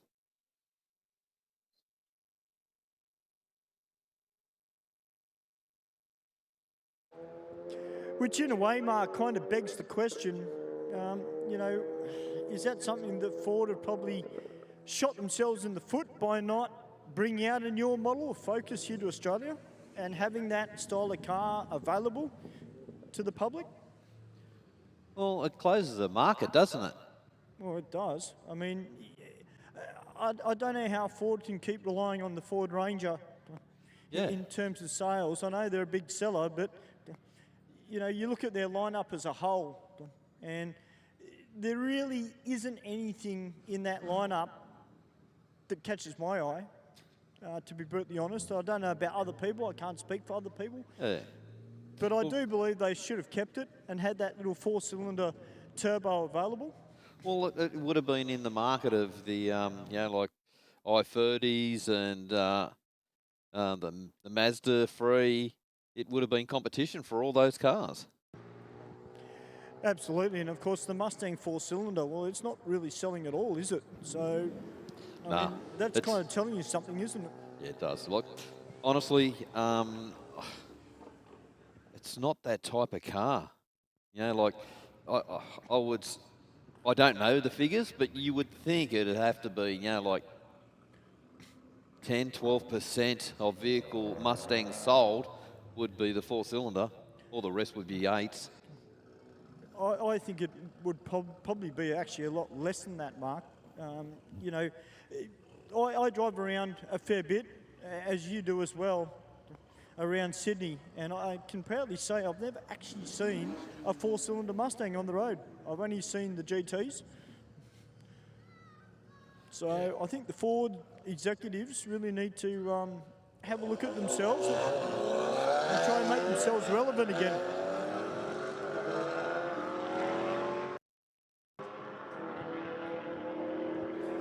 Speaking about making themselves relevant, Mark, there was a post I was reading during the week, and Nissan trying to rejig their lineup for here in Australia to try and get some more sales up. Yep. Look, it's great that Nissan are still here in the landscape, but that's a big mountain that they have to climb as a company to really get people back on board and have a product there that they can sell and will sell. And once again, you know, sometimes you've got to go back to go forward. And I really think Nissan have got to maybe look at bringing the Pulsar back, the Triple S. Yep. And having something like that available. And exactly what you're saying before with the Ford Focus, you know, they need that car. They need it. There's no if, buts or maybes. They need to do something because, and Mitsubishi aren't that much different. Mitsubishi, you know, they rely on the Triton primarily. I know there's a new Pajero coming, but, you know, that's not a performance car, so to speak, or a car that you can tinker with and have fun in it. So I think a few of these smaller car companies, or Japanese car companies in particular, and even Ford, the Euro side of it, they really need to come here to Race for Real and really have a look at what's being driven here on a Wednesday night and really get an idea of what enthusiasts that come out here, what they're driving. Yeah, absolutely. We know how much dealers used to put in and get out from race cars, like Ford and Holden in their heyday. Most of their tech stuff come out of the race cars. That was their test bed. Well, that's 100% right. And, you know, and really when you look at it on paper, and I'm talking run-of-the-mill and affordable cars, I mean, Hyundai's probably doing the best job out of all of them in relation to looking at what enthusiasts want, what they're using their cars for.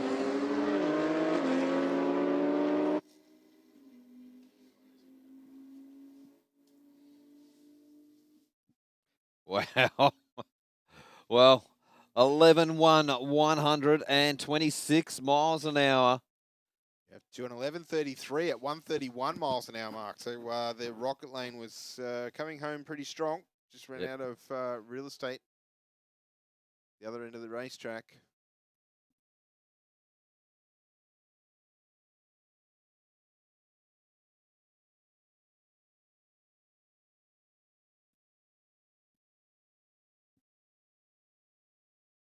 All right, Subaru away first here, but the rocket lane with a little bit more performance. Yeah, just turning tyres off the line. 12.8, 126 miles an hour. Wow, that's a very decent speed for a 12.8. Yeah, it is in. Yep. To a 24 at 56 miles an hour. So yeah, I think that car in the Aeroflow lane just started turning tyres, backed out of it, and just rolled on to the finish.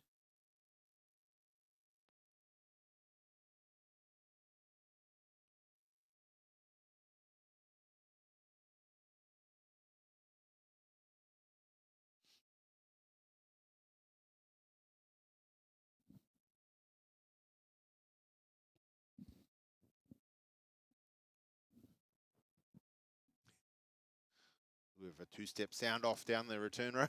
Yeah.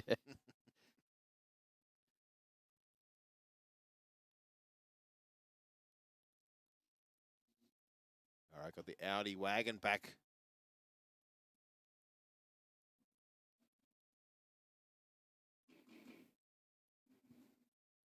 Neighbours must love it. Or not. Yeah, I know what I think. I think I know what you think too. Oh dear. Oh, lots of wheel spin for the little Corolla. I think it is in the rocket lane. Audi on its way to another good ET. 11.29 with a 120 miles an hour. And 18.7 at 84 miles an hour. That's a pretty decent speed for an 18.7, but as we said, there was a little bit of wheel spin there, but I think got hooked up probably about 80 feet out, I think, listening to the track mics. Couldn't see any smoke, but we could hear that little scream of distress. Yes, like, what are you doing to me? We got the VZ Commodore in the rocket lane up against the Falcon.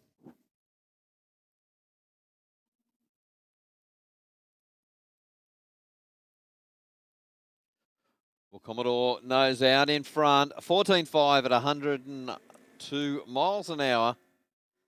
And 15.7, 91 miles an hour.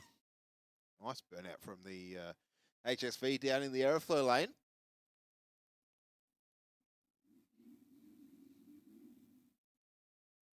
Has the Volvo come out that Stu mentioned before? No, I haven't seen it actually.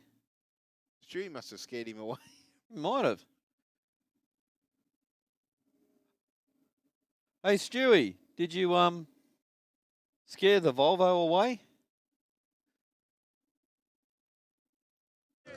No, I didn't scare it away.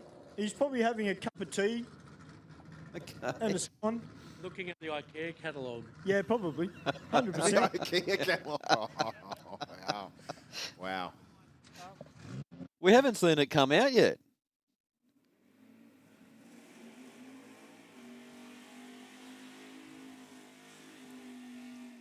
All right, so Joe Sorbello down there in the Aeroflow lane. Burning out against Dave Borg, I think it is. In this VK Commodore.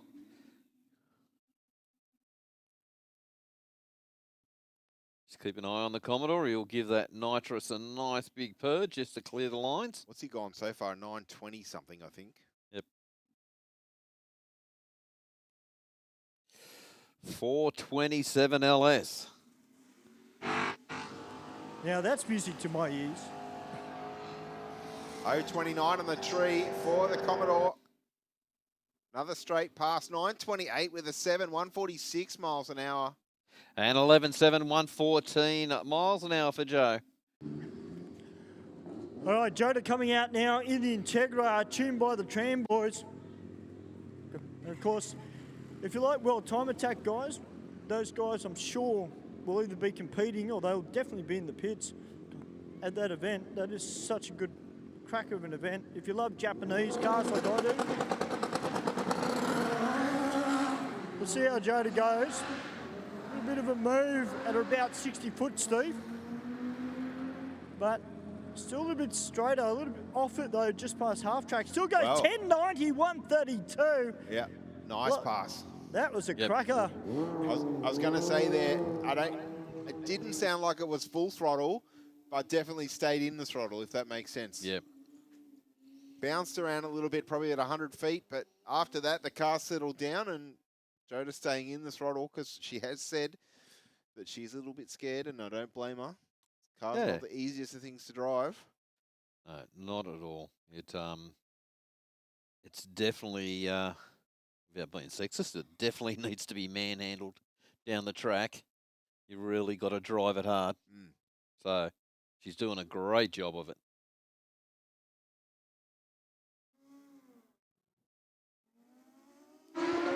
Well, Ollie was just talking to me before his run, Steve, and he's saying it's getting quicker and quicker. On that pass, not so much, but 9.4, 9.5. Putting him in good stead. 153 miles an hour out of the bike in the Aeroflow lane there. Just making every pass. Big miles an hour. Pretty quick to the 60 there at 1.7. Yep. Oh, Joshua on the red side? Unheard of. How dare he? It's still an O. It's an O32. We'll see if we can get a quick word with Joda on the burnout pad in this very, very nice Integra that she drives. Perfect time to get it too, because she's only just finished the run, so everything's still in her head. Hey, Joda, that was a really good pass, mate. One of the best you've done tonight. Oh, that's good. 1090, mate. Yeah, well, hopefully I'm going to get deeper into the 10s. The goal is to run a 9.9 tonight, but we'll see. So what did you do? I mean, you're running 11.4s, 11.5s consistently. What's the difference on that run? It seemed not to rev as high off the start line and through the first transition? I just need a few runs to get the hang of it. I feel like I'm getting better every pass. And I haven't come in like a month, so sometimes I lose my touch. Well, so I tell you what, the touch is coming back quickly. Go out and have another run, Joda. Ladies and gentlemen, put your hands together for Joda. The Queen Tour. Tell you what, Steve, 1090 is a damn good pass for that car. I don't know how much more that car could do on this prep. And I say that very lightly, ladies and gentlemen. This is only a street prep, and it's not a full prep that we'd normally run for a proper drag car.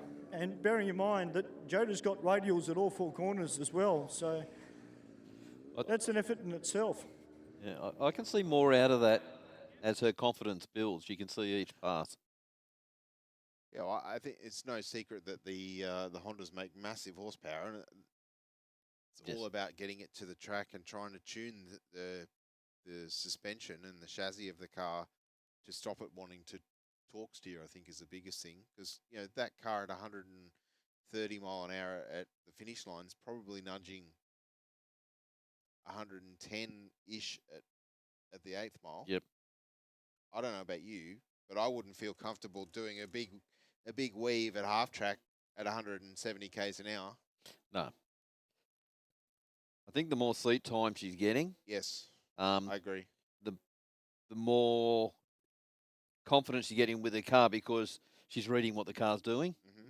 So yeah, it makes the reaction a lot quicker when you're realising that's what it does, is getting up the top end at higher revs, and so yeah. Yeah, you can sort of expect it a little bit more, Yep. and then use that as a determination of how far you want to push. Yeah, you got to admire her. She's doing a great job in that car. Like, it wouldn't be an easy drive, that's for sure. And bearing in mind too, boys, so that is a manual as well. It's, she's got to change gears as well as steer, so that makes it even more impressive. And like you and Steve were just talking about, watching it from down here and you see that torque steer kick in, I can say that I wouldn't want to drive that. That would scare me, driving a car like that. I'd rather drive a Commodore. I think that's part of the thrill. Yes. It's that adrenaline. But the problem is, you know what they say about the colour of adrenaline. Yeah, I know. I'm just going to leave it there. Yeah. We've got Sleek coming out now. It's helped out by Go Collect. And Galano, the Volkswagen Golf R, it's already run 11.10. This is a track of 10. Well, up on the two-step, big time there for the Golf, but something not right there. But 11.64 with a 114 miles an hour for the Rocket Lane. Yeah, that car in the Aeroflow lane, not far out of the 60, and it just dropped revs. I wonder if something's gone away in the. It sounded quite loud going across through the track mics. I wonder if the exhaust is maybe either cracked or similar. Yeah, could have. And then it's just gone limp. Yeah, well, perhaps. Flicked over to limp mode. Because it just dropped all revs and then wouldn't rev from there, so. All right, boys, we'll be happy to know that the Volvo is back out. Excellent. Has it done many passes, Stewie? Because we haven't really seen it go out on the track. Yeah, no, it's just cooling it down, but we've got skippies down next to the track. So to everybody who's watching from around the world, we call kangaroos skippies here in Australia. We call them all sorts of things here at Sydney Dragway. Yeah. So if you're from America, you'll understand the lingo very quickly.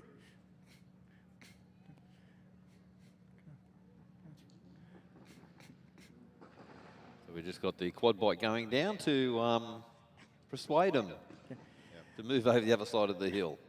They've got to watch the drag racing from there. Well, you see, when they've got a bald-headed Viking driving at them, I'd be running too, just quietly. I like how you said that when he was 300 metres away from you. Oh, that's all right. He knows what I said. He can hear what I'm saying. I know. Hey, he almost got me before when I was commentating. That's why I almost jumped.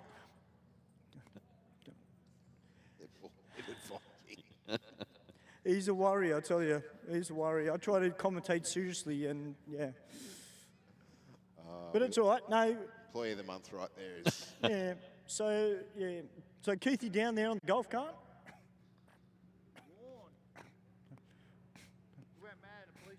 There's a good idea. Okay. Tattoo Joe says you need the air horn. Oh, yeah. I wonder if that would work. I don't think they'd like it. Wouldn't be. Yeah. Might shoo them off. So I've got a few kids in the crowd tonight. How are you guys? You good? How many of you kids and families are here for Burnouts tonight? Put your hands up, guys. There's a family down the front there. That's cool. People up the top there. Oh, yeah. We're going to have some fun tonight, guys, when the Burnouts come out. What a legend. Legend up the top there, too. Got the Kalidi shirt on, do you? That's cool. Is that a Kalidi shirt? It is a Kalidi shirt. Ah, top staff. Kalidi Clothing Company, great supporters of a few of our burnout competitors here at City Dragway. Dom and the crew. All right, Keithy's driving the golf cart. Don't worry, ladies and gentlemen, he is sober. He's not driving like that for no reason. Panel Van Man says hello, Stu. He also says when Stu is 50 metres away, it looks like he's a kilometre away. Hello, Panel Van Man. It's great to see you tuning in via YouTube. And welcome to everybody who can't be here at the track and is watching online. And those people that are sitting in the background and not commenting, I'm sure there's a few of you. Welcome, guys.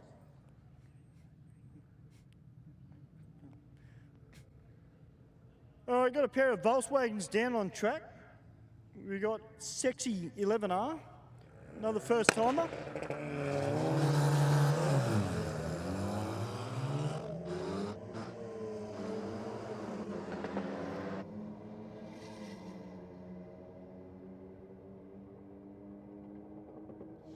$12.87 with a 1 at 103. And 12.0 at 127 miles an hour for the Rocket. Oh, there's your Volvo. Ah, okay, the later model version. Yeah, I was envisaging a square boxy station wagon, but yeah, that's exactly what I had in mind too. The early one, yeah. I'm not sure if you'd be allowed to wear gloves and a peak cap in that one. Well, you know, I was trying to think. This was the one that they turned into a race car, wasn't it? They based the Volvo supercar on the S60, Steve. I have a feeling it was. Stewie. I've got a sneaky suspicion it might have been the Volvo S60. I tell you what, he's just cracked an 057 on the tree. Oh, look, stirred him up, runs on through for a 13.1 at 105. Well, that's what I do best.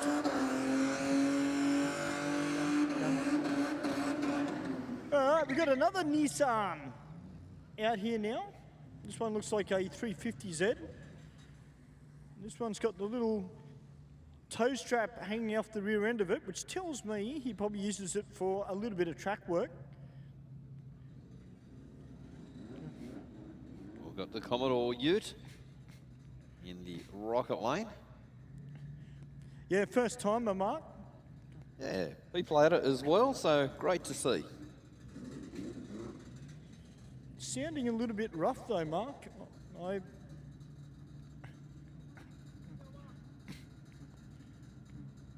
Hopefully it's nothing bad, but it does sound like there's something moving around. On the track mic. Yeah, something rattling. As long as it's not a clang, I guess that's... Yeah. It's not normally a good sign. Yeah. As long as it's not a bear and knock, you're okay. Yes, I saw a post on social media for a historic circuit racing meeting in the UK, and there was a guy with a Lotus Cortina. Yes, this had quite a substantial knock. Oh. The whole front of the motor was missing. Jeez. And cracked along the block and then down to the sump flinch at about number 3 piston. Yeah, it was not savable. I reckon it would have been a pretty big bang.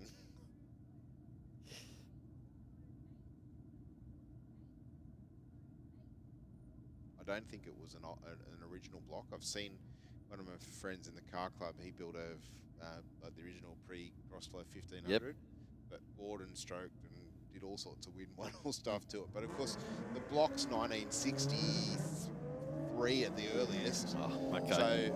So the old walls are probably a little bit thin. Yep. And then he's gone and made it even thinner, and of course, yeah, that motor didn't last too long. And he wasn't doing anything silly. It didn't appreciate having most of the strengthening meat removed from the around the bores. 14.0 in the Aeroflow lane to an 18.27 for the utility in the rocket lane. All right, the classic Ford versus Holden battle. You've got the VZ SS down here. About to take on the BA or BF Falcon XR6. Another first timer. It's great to see a whole heap of first timers here tonight, boys. It's very encouraging for our sport and for Wednesday night Aeroflow Race for Real here at Sydney Dragway.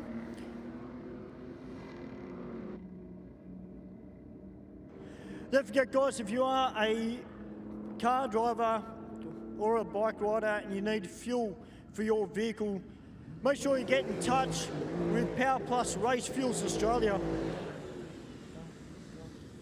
They have a great range of fuels that you can stick in your standard road car. So get in touch with Alan and Martin. Alternatively, you can get in touch with VP Racing Fuels, one of our great sponsors here at Sydney Dragway.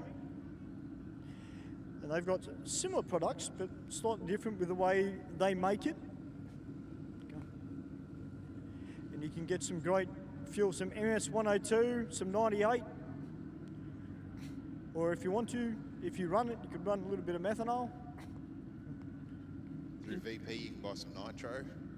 Absolutely. Can you still buy the 105? Through VP? Nah.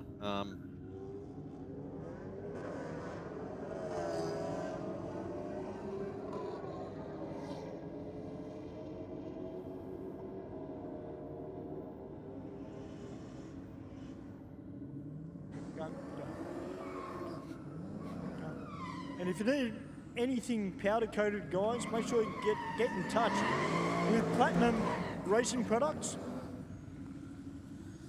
They're a great company for anything that needs to be powder coated. They are one of our good sponsors here at the track as well. And if you've got a business and you need parcels taken around Sydney, the Central Coast, Wollongong or the Blue Mountains, make sure you can get in touch with Go Logistics. They'll be able to deliver your package to its destination safely and quickly.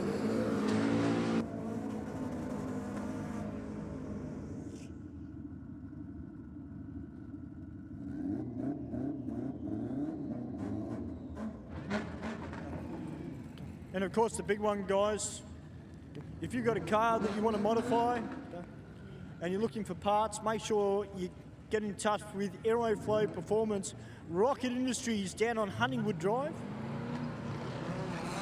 Go down and see all the boys down there. I'm sure they'll have a part for you for your car.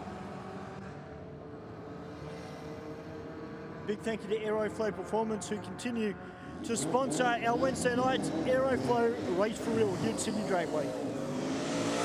Well, 11.7, 115 miles an hour to a 15.0 at 100 miles an hour.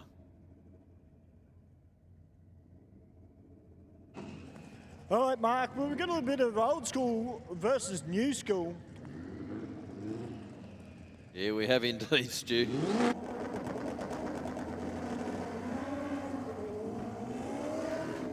Twin turbo ute to a massive turbo Honda.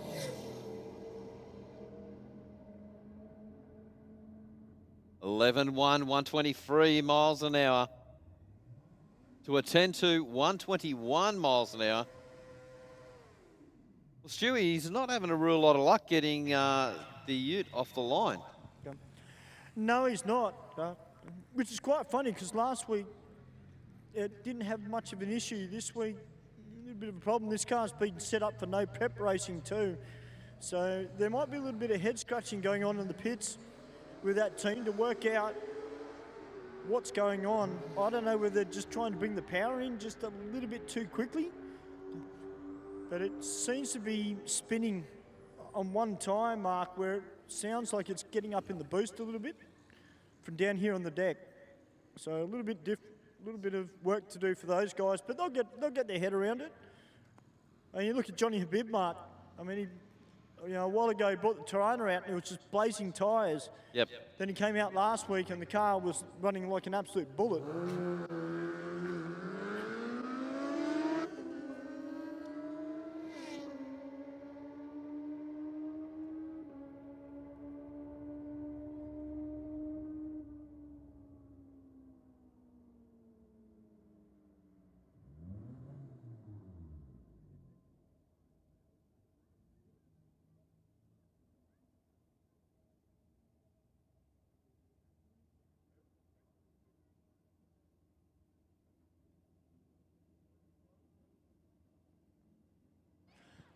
Well, guys, if you're looking for a property out in the country, or you live in the country and you're looking at maybe moving or downsizing, make sure you get in touch with Countryside Property Group. They'll be able to point you in the right direction for a property for yourself out in the country. They do come out here and race as well here at Sydney Dragway now and again when time allows. But they are one of our great sponsors here at the track. And of course, Mark, Speedflow Performance for your fittings and hoses. If you need anything for your car, make sure you get in touch with them. Otherwise, you can go down to MSCN, down at Seven Hills. You can see Mark and the team down there, and they've got everything from Speedflow available in their shop for your race car.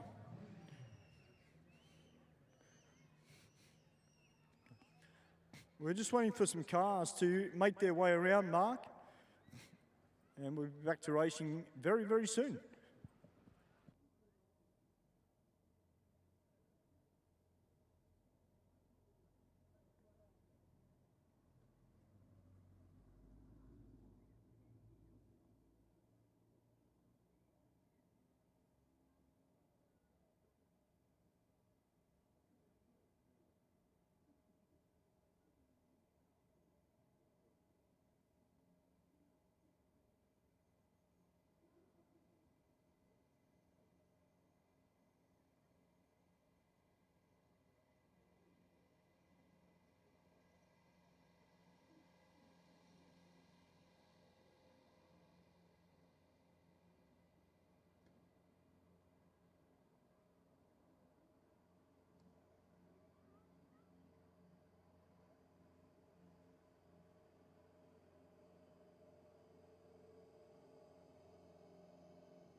Boosted by Aeroflow Performance. A complete lineup of high-performance turbochargers, external wastegates, manifolds and turbo accessories. Engineered to handle the pressure and deliver serious power.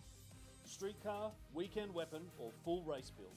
When you're ready for real boost, Aeroflow delivers performance without the premium price tag. Get boosted by Aeroflow. See the full boosted range now at aeroflowperformance.com.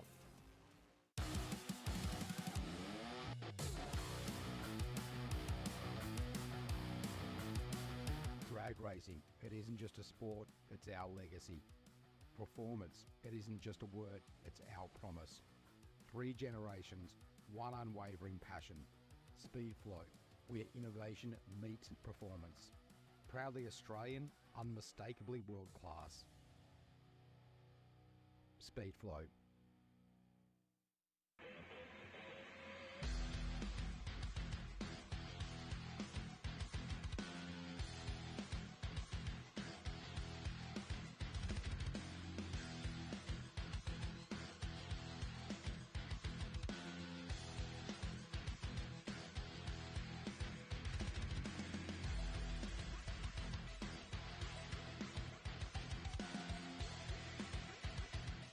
Simpson Race Products Australia offers the widest range of safety gear, including helmets, Simpson hybrids, boots, driving suits, gloves, harnesses, underwear, accessories, and much more. Whether you're on the drag strip, circuit, or off-road, Simpson Race Products Australia has all the gear to keep you protected. Built to protect every race, every track, every lap. Simpson Racing Products Australia. For more information or to get some of the best safety equipment in Australia, send an email to sales@simpsonraceproducts.com.au or contact them directly on 0407 108 103 or 02 9545 6662. Bangshift Automatic Shifters by Aeroflow Performance. A premium range of performance automatic shifters engineered for positive engagement, smooth operation, and precise gear selection when it counts. From tough street builds to dedicated race cars, Bangshift delivers clean, confident shifts and total control, pass after pass. When precision matters, make every shift count. Upgrade to Bangshift from Aeroflow Performance. See the full range now at aeroflowperformance.com.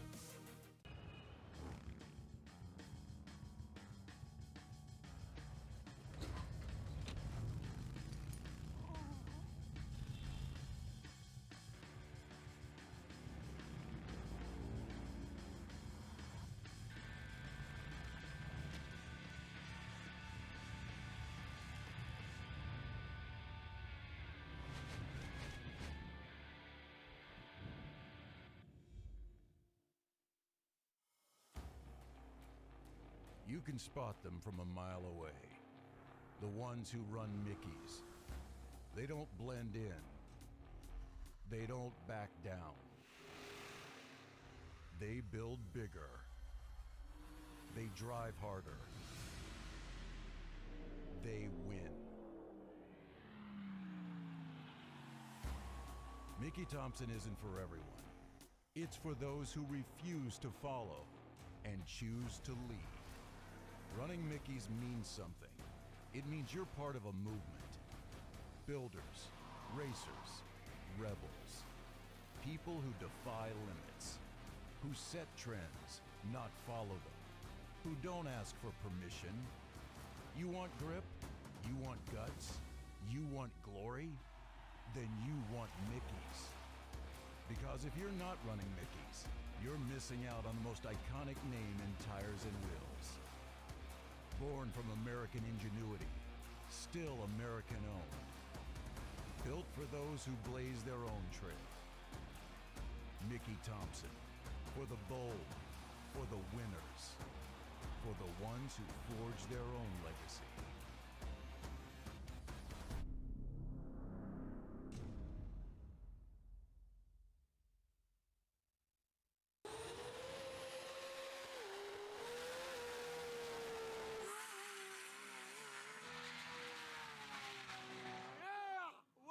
Hi, I'm Anthony Matuk, and this is MR Engineering.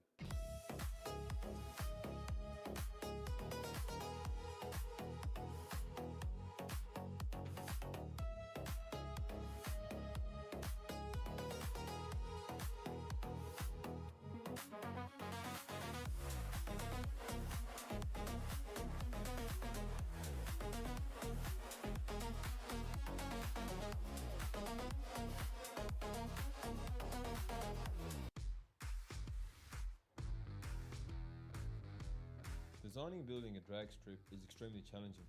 The lives of people are at stake. There is no room for error. My name is Frank Tarabay. I'm the owner and managing director of Every Trade Group.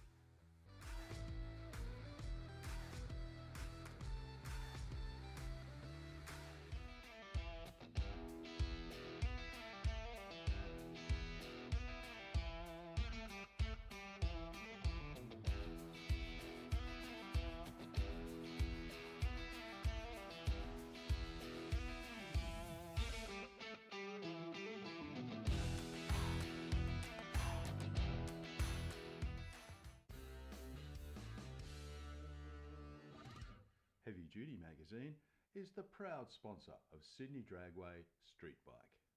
Editor Mick Withers is a long-time racer and supporter of this entry-level bracket. Heavy Duty is Australia's #1 Harley-Davidson magazine, with road tests of new Harleys, features on wild customs and tech articles from riders with grease under their fingernails.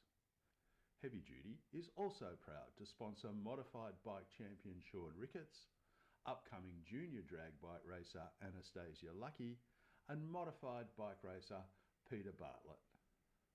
Grab your copy of Heavy Duty magazine from heavyduty.com.au.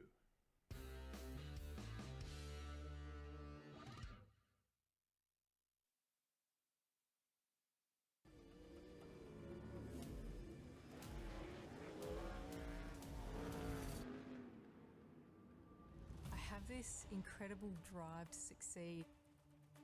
I've just got this ambition, I want to get on the podium. I think there's a lot of people that have an older mentality and don't think women belong in motorsport, and that's one thing I'd like to prove a lot of people wrong. It's you in the car and it's your ambition and your drive to win. As soon as that helmet goes on, that's it.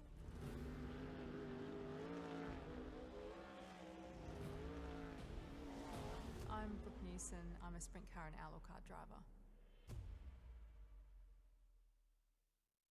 Expro Ignition by Aeroflow Performance. A complete range of high-performance spark plug leads, ignition coils, control boxes, distributors and supporting components. Engineered for stronger spark, sharper throttle response and total ignition control. From street builds to serious race applications, Expro delivers the spark your engine demands, with reliability you can trust. Don't leave power on the table. Upgrade to Expro Ignition from Aeroflow Performance. See the full range now at aeroflowperformance.com. We've always had a few cars. They're all special. The T-Bird. Oh, that's mine. The Combi for when we want to get away. The XR8. It's going to be a classic. They're all insured with Shannon's, We've also got Shannon's home and contents cover. which helps protect our automotive collectibles, tools and memorabilia in the home and garage. If you're motoring enthusiasts like us, it's got to be Shannon's. Shannon's, insurance for motoring enthusiasts. Call 13 46 46 for a quote. Hi, my name's Jenna. I'm the team coordinator for Volante Rosso. We're here at Phillip Island where we've got our Radicals and our GT3. They're currently out on track and they're the champions of the weekend. However, we wouldn't be here without our partners Pack Lease, who are the real heroes who help us get here. They help us get to any event that we need to go to, including race weekends, media days and track days. We've been partnered with the team at Pack Lease for the past 3 years and we couldn't think of anyone better who we want to do this with. They get us from A to B and to every racetrack and every event that we need to go to. They are so extremely helpful with everything that we need and we love being partnered with them.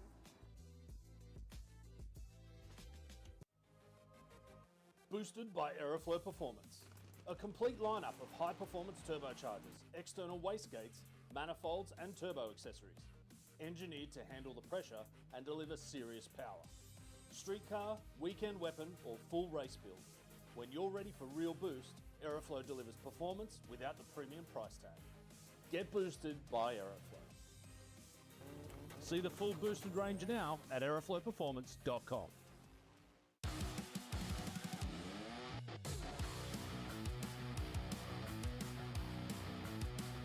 Drag racing, it isn't just a sport, it's our legacy. Performance, it isn't just a word, it's our promise. 3 generations, one unwavering passion. Speedflow, where innovation meets performance. Proudly Australian, unmistakably world class. Speedflow.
Well, Subaru not having a real good run off the line.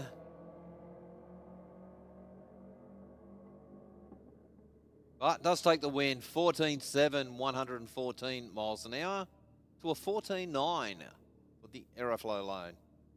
We've got the four-wheel drive down in the Rocket lane up against the Mercedes-Benz in the Aeroflow.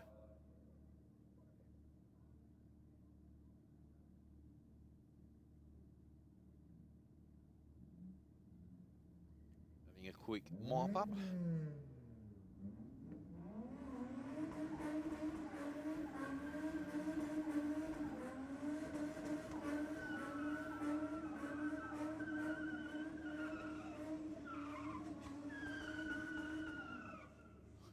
What a huge burnout from the one-tonner.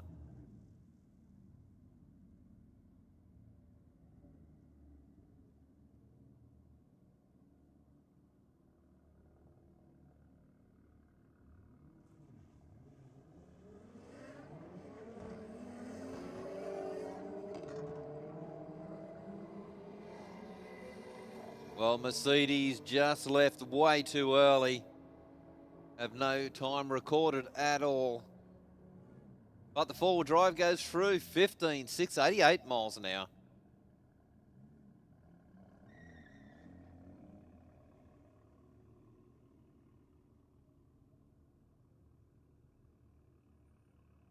Crewman in the Rocket lane. Just waiting on both these guys to come into stage.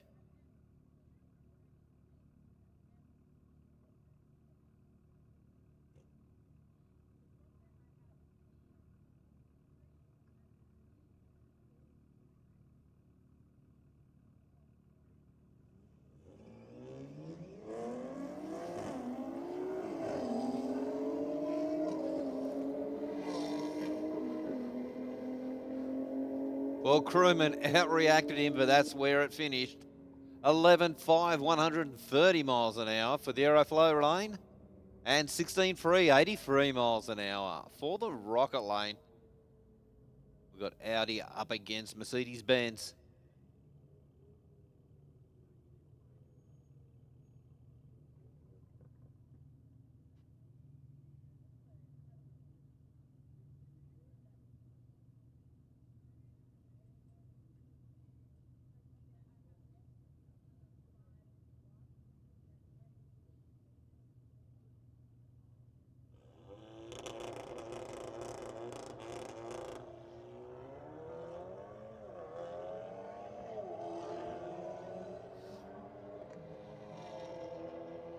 Well, Audi definitely got a good start. Carries it through to the end, 12.1, 113 miles an hour to a 12.5, 112 miles an hour. Audi up against the Golf.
Okay, that's a little bit smaller than his last burnout.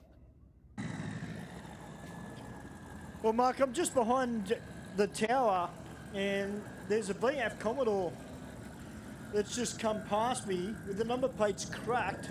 It's got a set of slicks or slick radials on the rear end. Now, I've not seen this car in a very long time. It's great to see it back here on a Wednesday night.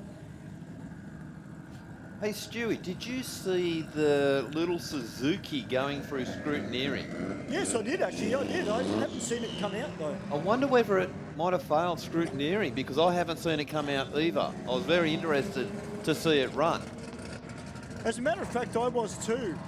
And it kind of reminded me of the car that Diggles has got in the build at the moment up in Queensland.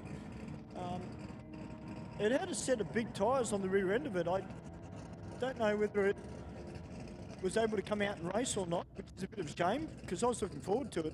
Yeah. Yeah, I was very interested. I walked past, I thought, that's something you don't usually see. That would have been a wild little piece of kit. But yeah, as I was saying, Mark, we've got crack coming out. I was just saying earlier that we don't get to see a lot of the VF Commodores come out. And now we've got two of them here. And a lot of them are running on radials too, so I don't know where they are on a Wednesday night. Yeah. It's even our Holden versus Ford night, Mark. We didn't have a huge amount of the VFs come out. Well, same as the Silver Monaro. We haven't seen that for a while. No, we haven't seen that for months. No, I don't know what those guys are up to unless they've been racing up at Kenda. Well, I know the guys in the Monaro, they were playing with the car and there was a consideration of going onto slicks. Well, VF Commodore, not a great start, and he's just cruising down the track now. Now it's a big turn of the tyres straight off the start line. You can see the chatter marks down here on the track at the moment. I've noticed, Mark, that a few cars, when they go to do their burnout, they're still carrying just a little bit of water in the wells, which is dripping out of the car. So I don't know whether they're just not doing enough in the burnout to get rid of most of that water. This VE coming out, this thing means business, boys. This thing's got radials on the rear end of it as well. He's up against his radial shot Falcon, which has been running some pretty good numbers all night as well. This should be an absolute cracker of a race between these two. Yeah, should be indeed.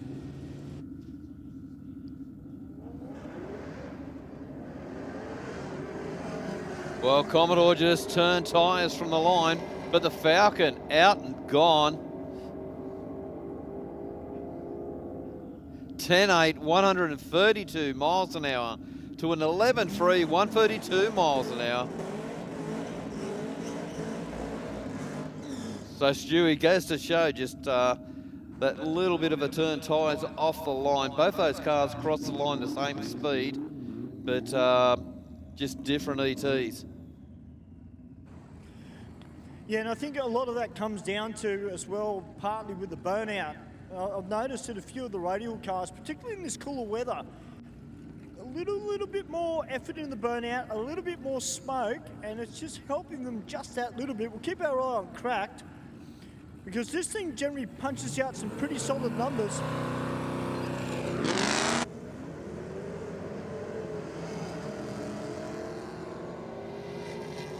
Well, you weren't too far off the 60 foot of Joe's.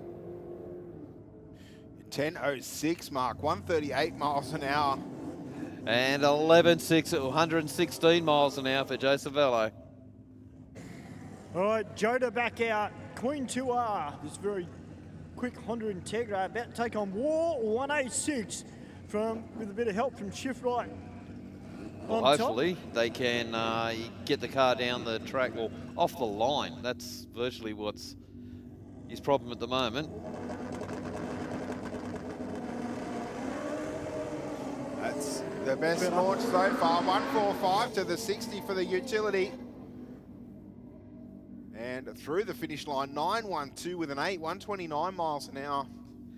And 11.3 at 102 miles an hour for the Honda, but she shut that down real So early. did the Ute, was 127 at half track, so he gained 2 mile an hour for the second half of the racetrack there. But that's the best we've seen out of his 60 foot all night. 1.4.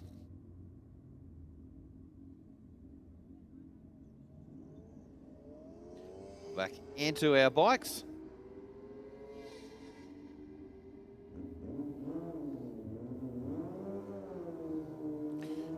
Good side-by-side race there, only 0.07 of a second between the two. 11.64 with a 6 in the Aeroflow lane to an 11.33 with a 6. And 133 miles an hour in the Rocket. But a much better light out of the Aeroflow lane. Secures the win.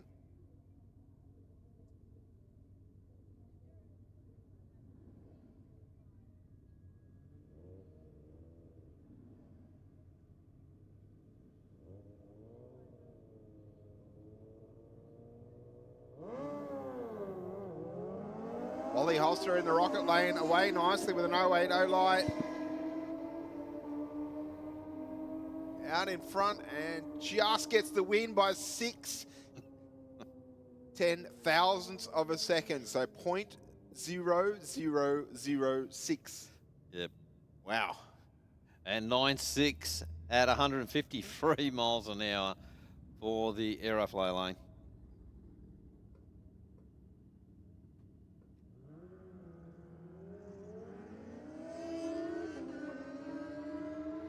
Joshua Brooker actually have away with an 061 light once again. Good clean run, 971 with a 6, 150 mile an hour at the finish line.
Well, the BMW, Mark, not worrying about giving it heaps in the burnout.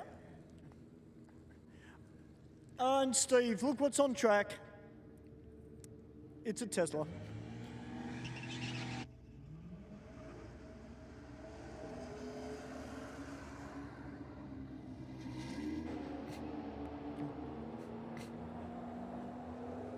So it will be nice tonight. It is a Tesla, and I'm not sure if it's the same guy that usually sends me a message on YouTube about Teslas. All right, the Toyota Sora. Great to see one of these here. Taking on the BMW.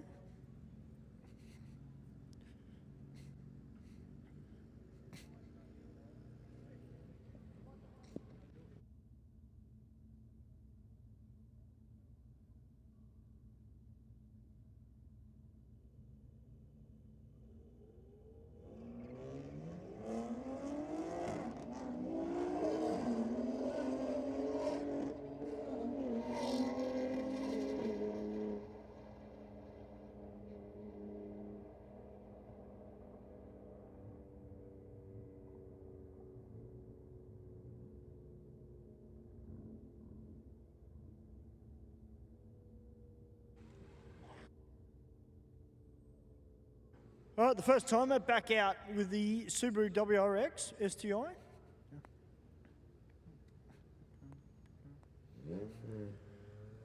Taking on the little Corolla, which has treated him.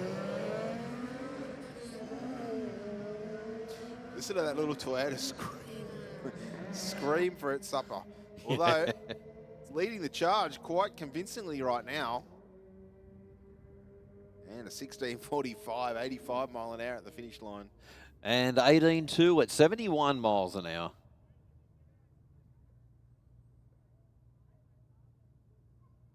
VW Golf down there in the Aeroflow. And Subaru right beside him. Yeah, one's called So Slick. This very nice looking WRX. It is a beautiful looking car. Take you on Sexy 11R. So will Sexy or Slick, who will get the win? Yeah, it's out in front at the moment. And gets there, does not get there. The Subaru takes the win. 12.25 with an 8 at 115 miles an hour.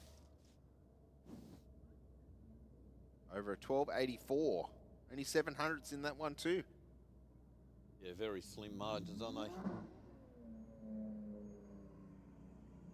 Next up the Audi, I think it is, in the Aeroflow lane, taking on the Statesman down there in the Rocket lane.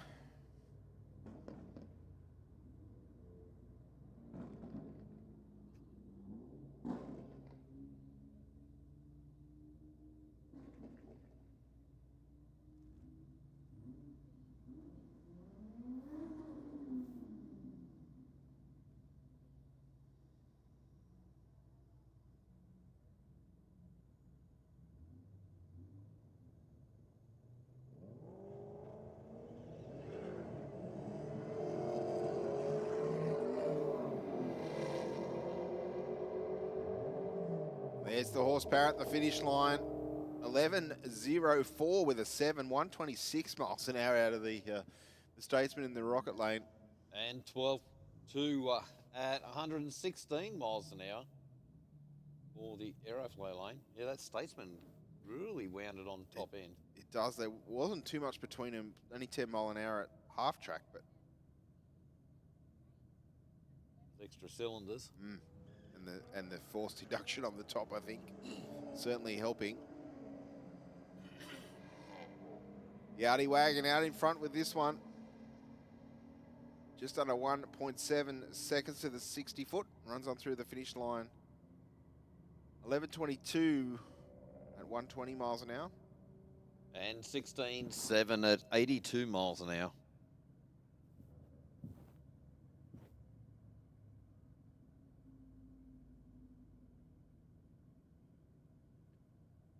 We've got the Falcon up against the four-wheel drive.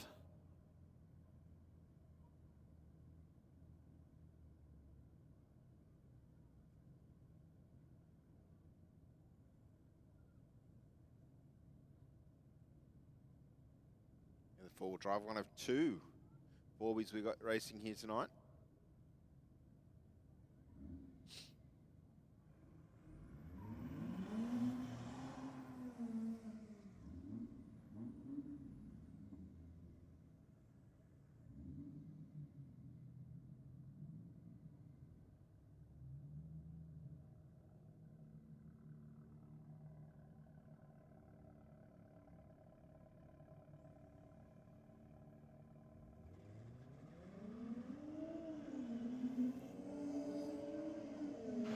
Four-wheel drive sitting in the burnout box does a great burnout.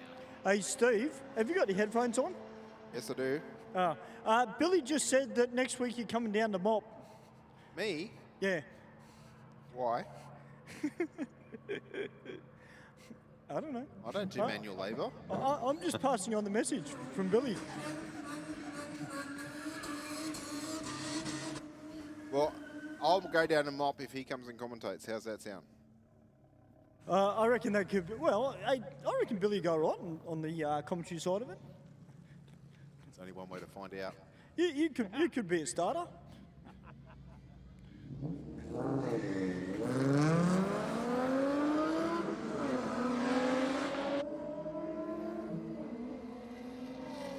Well, not much between these two No. off the 60. Considering one probably weighs double the weight of the other one. 15.005 for the Forby at 87 miles an hour. And 13.9 at 102 miles an hour.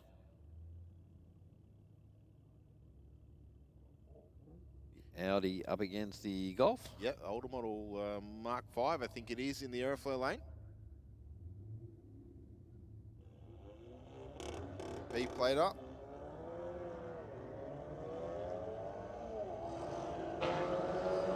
Yeah, got the rendezvous number plates on the little Volkswagen.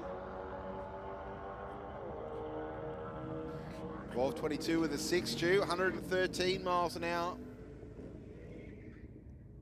To a 15.0 for the Volkswagen in the Aeroflow lane. It's not too bad for a little Golf. No, it's pretty decent. And I dare say the little Golf's probably got a few Ks. A few Ks on the odometer by now. Yep. We got the the Holden Sportswagen down here, boys. This one's got the active fuel management on board, Mark, that Holden brought out. Yep. Don't know how successful it was for Holden when they brought it out, but well, they're not in business anymore, so it didn't do too much. No. Yeah.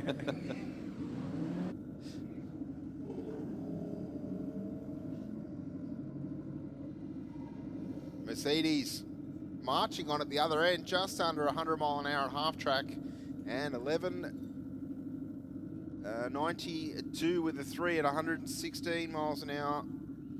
And 14.5 at 100 miles an hour, 160 Ks. Got cracked, about to come back out now. It's already been into the 10-0s. We'll see if he can crack a 9. out of the car. I'm pretty sure that we have seen this car dip into the 9s before. Well, the conditions are pretty right out there at the moment, Stu. Yeah, it's not too cold out here, actually, Mark, which is a bit of a surprise. The temperature's been fairly stable throughout the night. They're running 10.0, I think, this car in the Aeroflow lane on its previous run. 1.5 seconds to the 60 here. 8th mile, 6.5 at 109. And a 10.07 with an 8, 137 miles an hour. And 13.0 at 112 miles an hour. Yes, Grasshopper, you're not wrong. It certainly does move very quickly.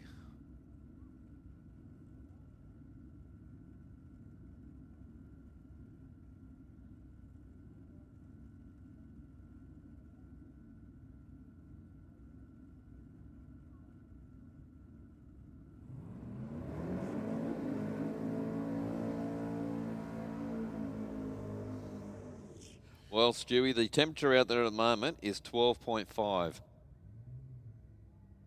It actually feels a little bit warmer than that.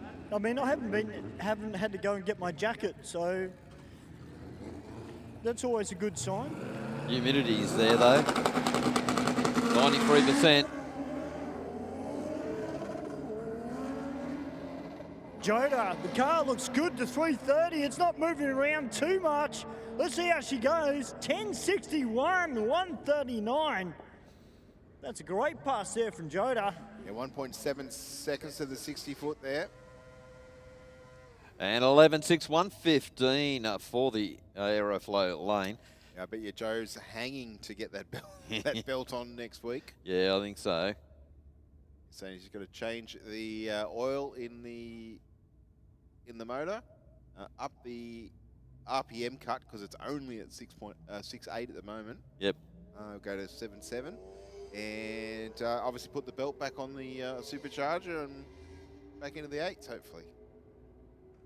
Yeah, he said he's happy if it dies in the 8s. He won't go chasing anything else. But it is Joe. He won't be able to help himself. No. But it is a lot bigger in cubes. Oh, is it? Yep. Oh, okay, so that's why he's hoping for the 8s. Consistently in the 8s. I'll tell you who else we haven't seen race for a little while out here on a Wednesday. Your show bags. Haven't seen it for a while. Yeah. Or Bilby. Yeah. Hopefully Ross has got his Falcon close to being finished. M29 in the Aeroflow lane, 002 on the tree. Yeah. It was a win-win all the way around. I ran through for a 9.5 as well.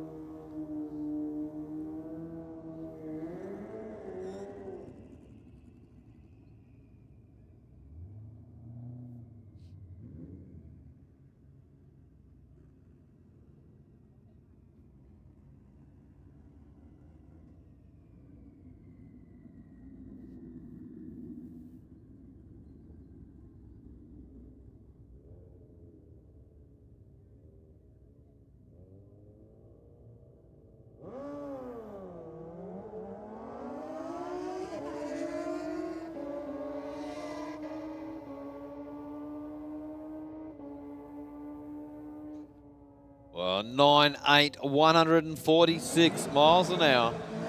Seriously, cannot take you anywhere. Then again, I probably deserve that when I said the bald-headed Viking coming at the Kangaroos, so I probably deserve that. I'm going this way.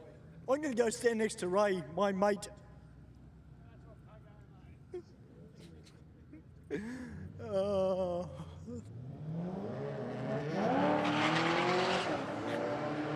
Right, well, the Commodore making a lot of noise off the start line. We'll see how he goes on this pass. 11.36 with an 8. Commodore went through 11.3, 123 miles an hour. To a 17.7 at 83 miles an hour.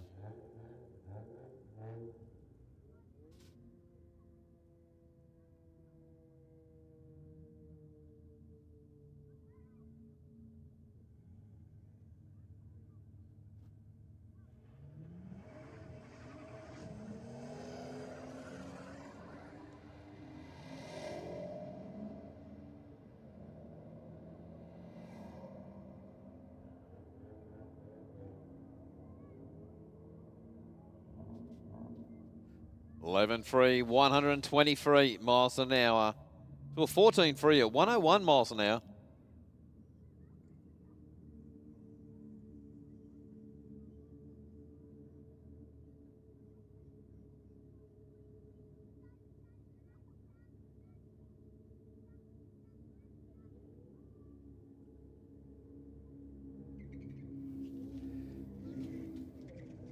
Yeah, guys, and we do have burnouts tonight at 9:30.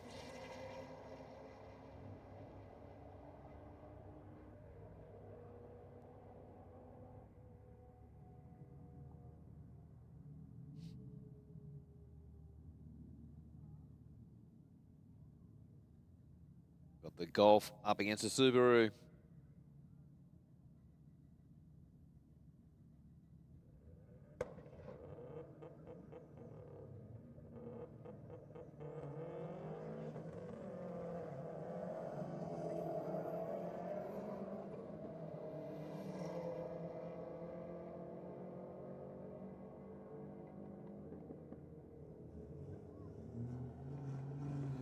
.12.0 at 112 miles an hour.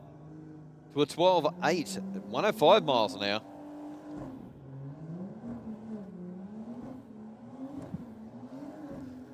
A huge burnout from the BMW. It's the second or third burnout he's done like that here tonight. Must be due for tyres. Maybe. Just finishing them off. But I kind of feel like the computer stops. It's, the traction control or something similar saying, well, no, and then he's like overriding it somehow. Shut up, you dumb robot.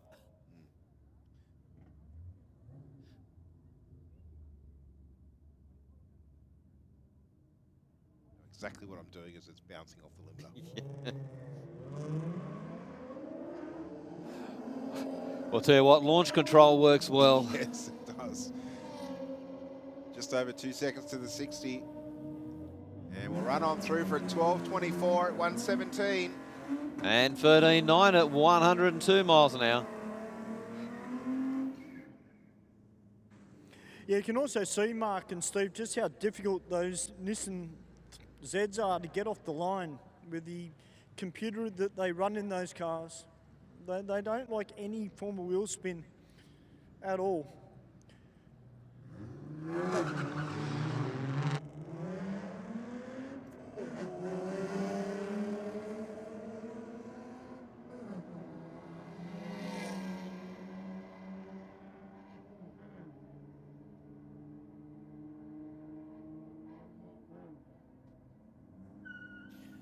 .15.1 at 93 miles an hour. To a 17.4 at 77 miles an hour. Well, the crewmen making a lot of noise, trying to get some smoke in those rear tyres. And this A45 Mercedes. Yeah, car, we're just slowly creeping up to the lights there, Stu.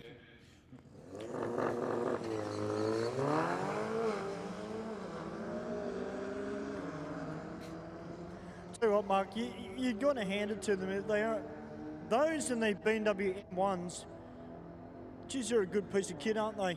Yeah, they are, definitely. Yeah, wow, 11.72 there, 116 miles an hour. And 16.9 at 80 miles an hour. Well, Steve, we've got Audi against Audi. Yes, the big brother versus the middle sibling. Yeah.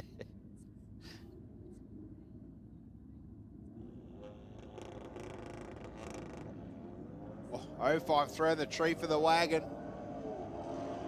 Goes 165 to the 60. And through the finish line, 11.20 at 120 miles an hour. And 12.2 at 113 miles an hour.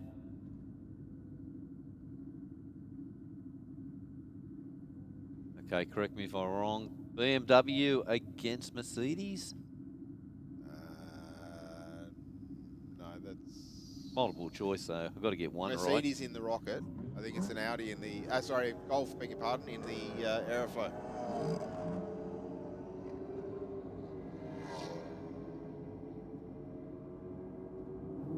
Pretty close. I think the VW will take it, though, by a tenth of a second. 12.23 with a 4 at 114 miles an hour. And 12.5 at 115 miles an hour. VZ Commodore down in the Aeroflow lane with the VF right beside him in the Rocket lane. The VF has just been knocking on a 9-second pass.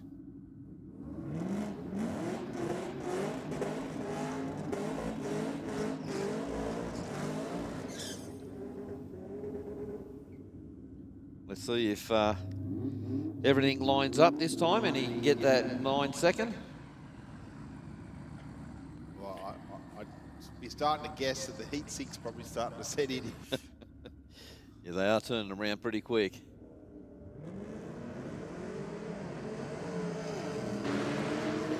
Both cars leaving pretty well. 150 for the HSV. Will it be this time? No, it will not. But I tell you what, the thing is very consistent. 10.05 this time around.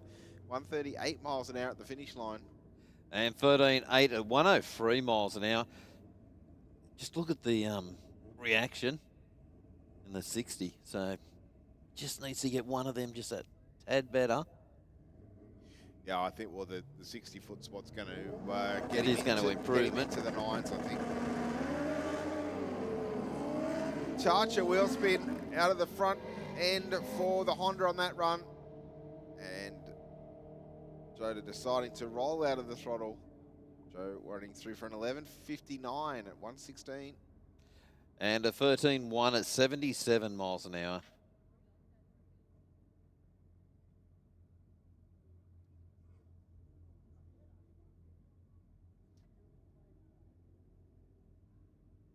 All right, our bike's back again. Josh Bukareshvili in the Aeroflow lane leaving first. 091 on the tree. 973 with a 5 at 150 miles an hour. To an 11.38 at 135.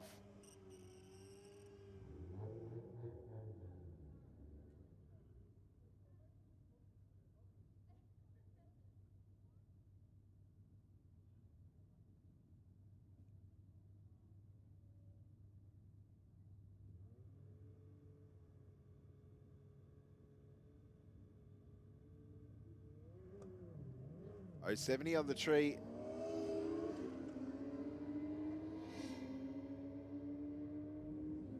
Straight down the center of the lane. 957 with a 153 miles an hour.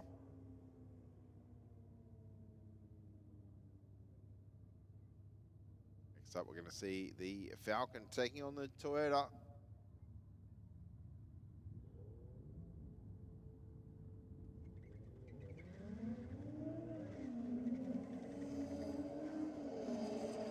The tires of the Saurus squeaking away as they make their way down the racetrack. Falcon will get there first. 14.0, 99 miles an hour.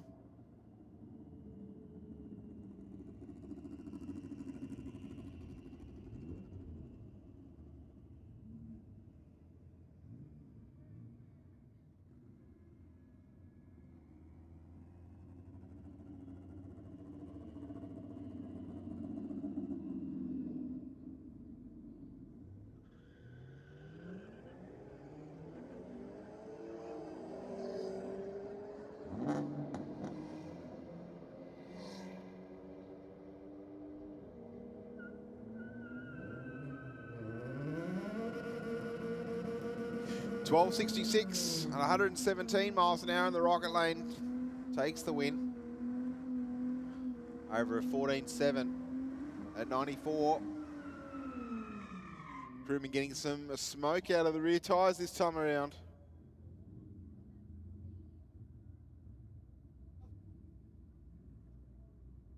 Taking on the Corolla down there in the Aeroflow lane.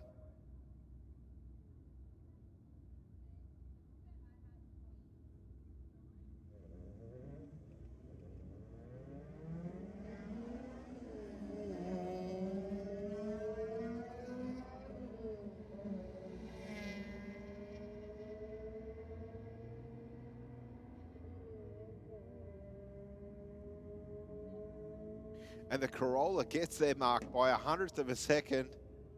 1683 with a 787 miles an hour. Definitely didn't figure that one. No, I wouldn't have thought that. Lucky I'm not a betting person.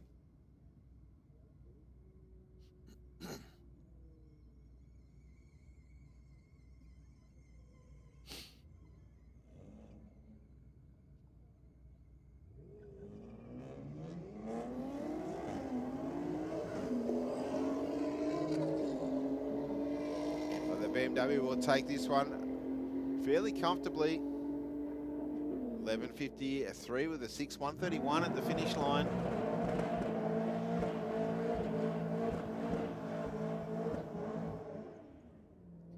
Well, big, strong burnout from the Commodore.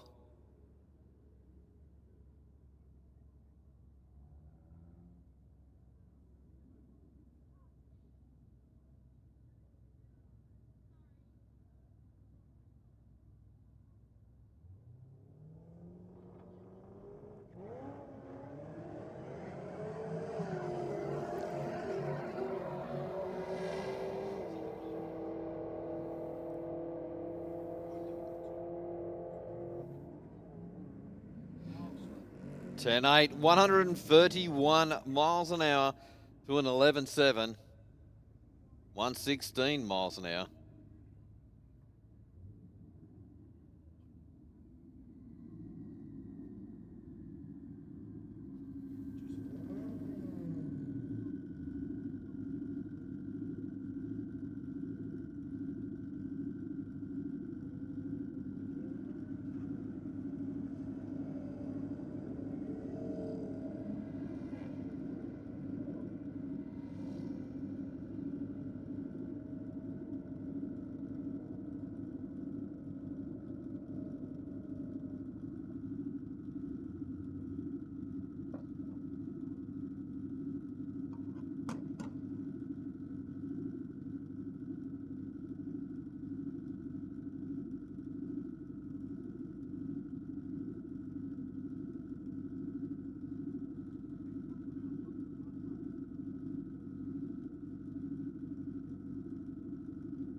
All right, the Aeroflow lane leaving the start line first, getting to the 60-foot first, and getting to the finish line first. 12.32 with a 9, 113 miles an hour to a 16.59.64.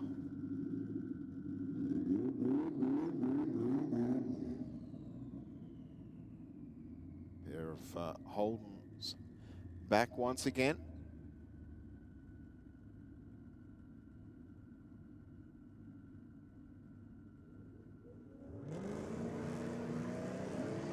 .165 to the 60 for the HSV. This run I don't think will be a low 10. No, 10.37 at 137 on this run. And 13.4 at 105 miles an hour.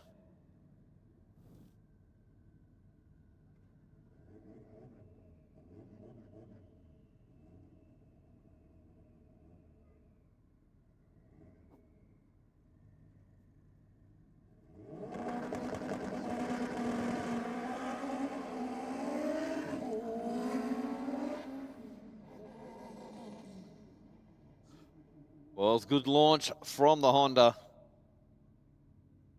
1.8 in the 60, backed it down from there. Goes through 13.3 at 73, well, 70 miles an hour.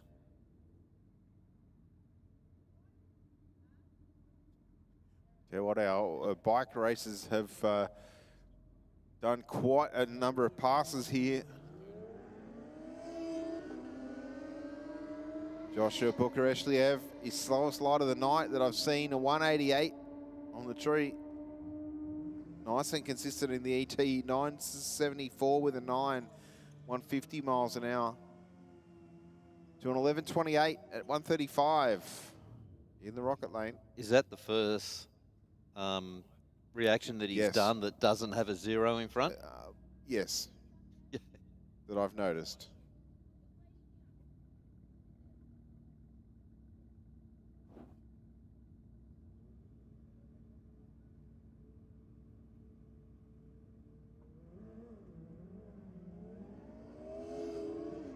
This rider also very sharp on the tree.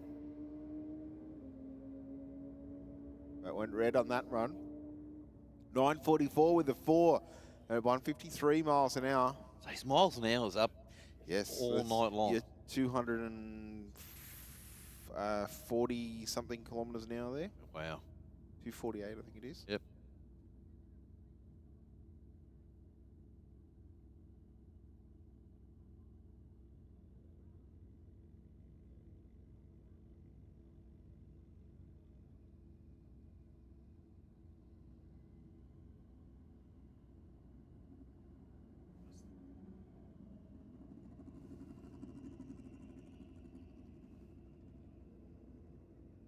All right, Sora picking the battle with a Golf on this occasion. And this is the early model Golf 2, Stu. Yeah. Mark 5, I think it is. Will the Sora come back? No. Golf held out to the end. The Sora did give a fair head start, though. 14.85 with a 7 for the VW. And 13.8 at 103 miles an hour. Well, Commodore doing a bit of a burnout.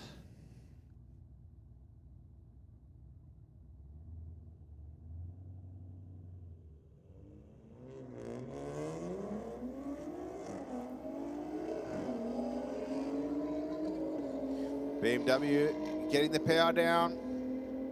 Probably to another low 11-second run. 11.67 at 130 miles an hour on that run. And 16.8 at 82 miles an hour. Well, the HSV Commodore up against the Golf.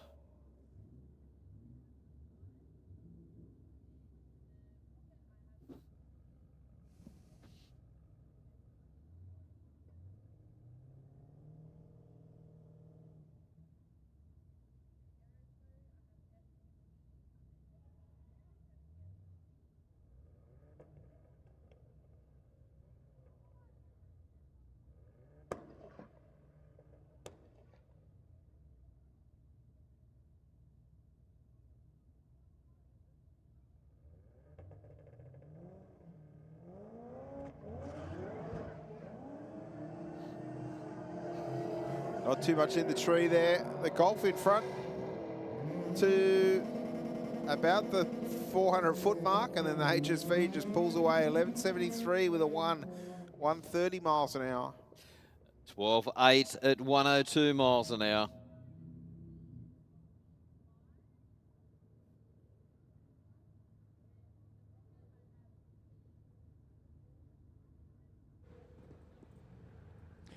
Got the Corolla, which decided to heat up the left front tyre with that good burnout, taking on the Merc. How's you all doing? You all right, are you guys?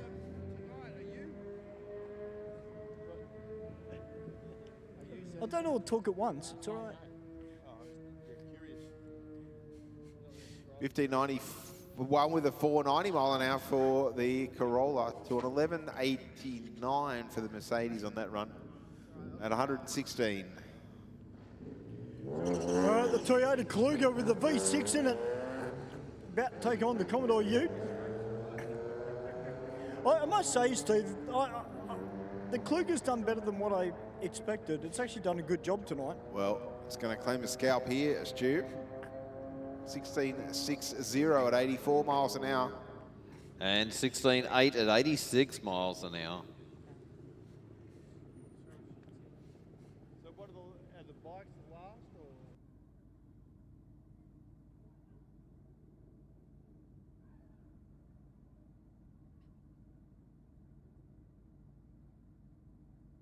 The VW Golf in the Aeroflow lane taking on the Mercedes.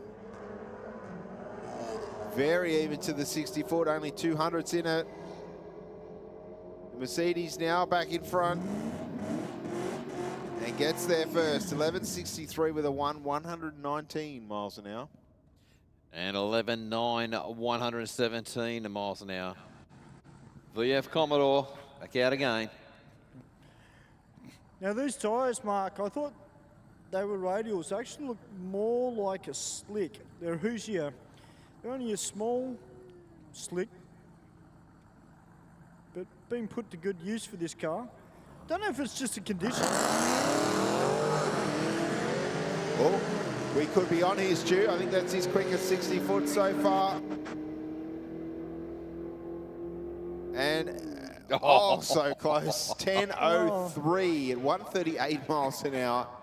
If anything, a very consistent car. Yeah, it just actually got off the line so well then. That's a good bracket car. Brilliant.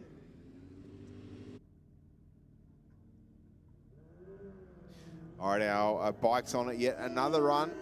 078 on the tree for Bukareshvili in the Aeroflow lane. And he'll take the win. 9.69 with a 2, 150 miles an hour. And 11.2, 136 miles an hour for the Rocket Lane. Well, as you know, Mark, we've been on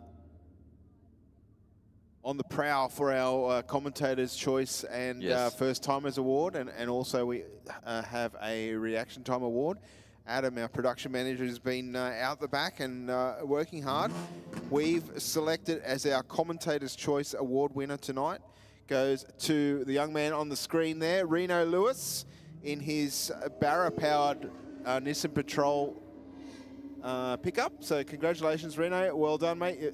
You've built yourself an awesome truck that's pretty versatile, I'm pretty sure. Yep. So glad you had a good old time, and I hope that you can come back next week and make use of your prize from tonight. Congratulations. Our standout first timer tonight was Tony in the Volvo. So congratulations, Tony. Cut some pretty good lights there we saw as well. So you know, congratulations to coming out to Sydney Dragway and doing it for the Swedish brand.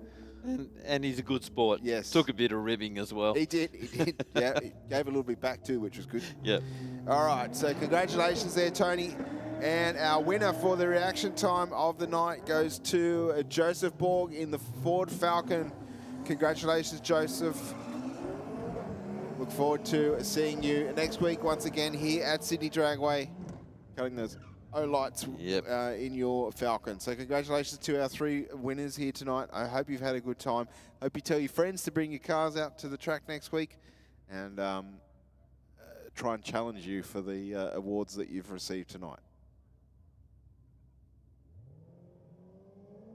Big burnout from the BMW. It's the BMW, the white BMW.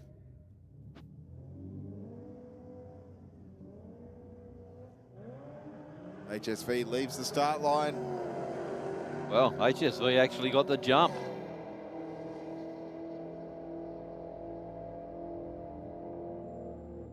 And gets there first. 10.88 with an 8. 128 miles an hour. And 12.3 at 117 miles an hour. All the Toyota down in the Rocket Lane. And Commodore Ute in the Aeroflow lane. I can see our burnout cars are assembling in the staging lanes, Mark, so we're not too far away from getting a little bit more tyre smoke in Stewie's lungs. Yep. And of course, the crowd that's sitting in the grandstand.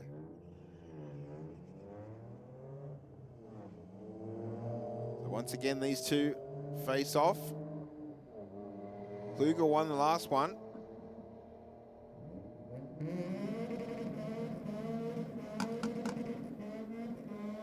Oh, well, it's changed hands. Changed hands that time. The Commodore got a better reaction time by about a tenth. 16.4 at 85 miles an hour to a 15.9 at 87 miles an hour.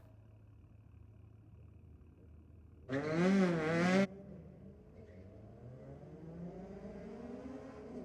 A45 taking a little Corolla. Mercedes will take the win. 11.91 with a 2 at 116 miles an hour. And the little Corolla. 15.7.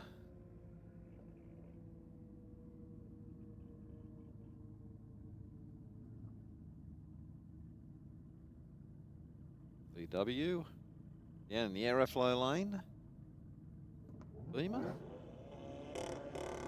No, that's the Audi in, Audi, the rocket lane. Taking on the Golf in the Aeroflow.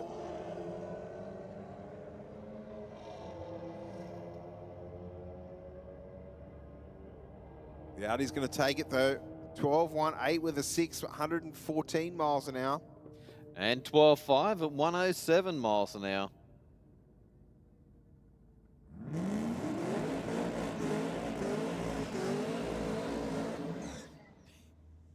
No mercy in the burnout. No. The gearbox must be loving life right about now. At least the engine has a radiator. Yes. Or maybe the gearbox does too, but yeah, maybe it doesn't. Not anymore. Oh. 148 to the 60. I think that's the first time into the 1.4s. Will the HSV do it this time? Oh, closer again. 10.01 with an 8. 138 miles an hour.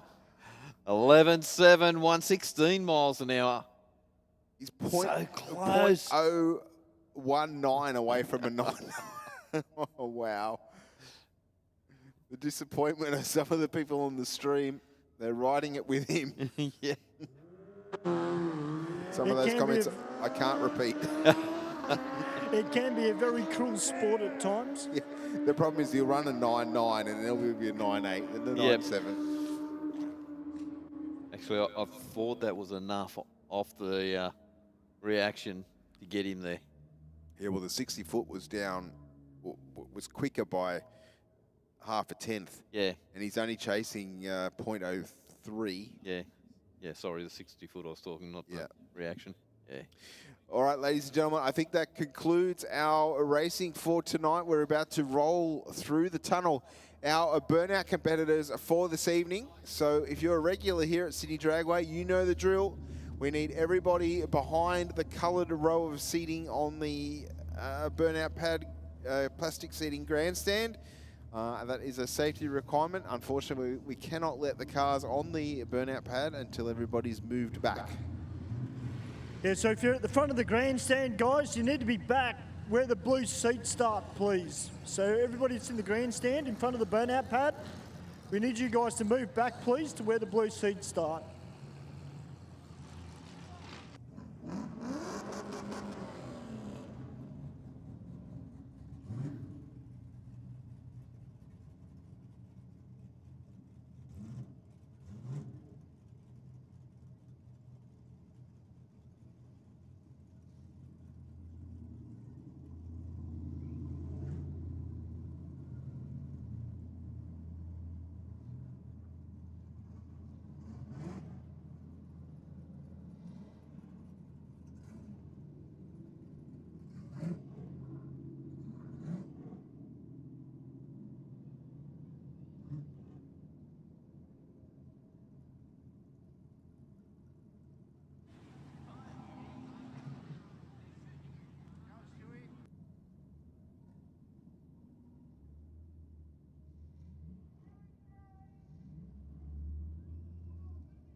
Thanks, guys, for your cooperation.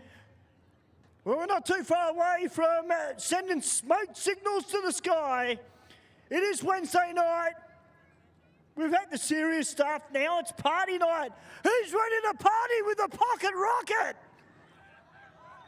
Oh, geez, you guys asleep or something, are you? Not had a Red Bull yet, have you? Come on, guys, you can do better than that. Who's ready to party with the rocket? Oh, yeah. It's party time, Mark and Steve. You know what we need down here, Steve? I think we could get Adrian onto this. I reckon we're going to get some disco lights down here, mate. We're going to maybe get Adam to play some, pumping dance tunes. Well, I can see 2 of our burnout cars have funky headlights. Does that count? Yeah, but I'm just thinking we need some coloured lights. Maybe some, a bit of red, bit of green. Well, soon enough, that may or may not be happening. Yeah. I reckon that'd be cool. Do you think you'll see the lights in the smoke? Well, they work right at the club.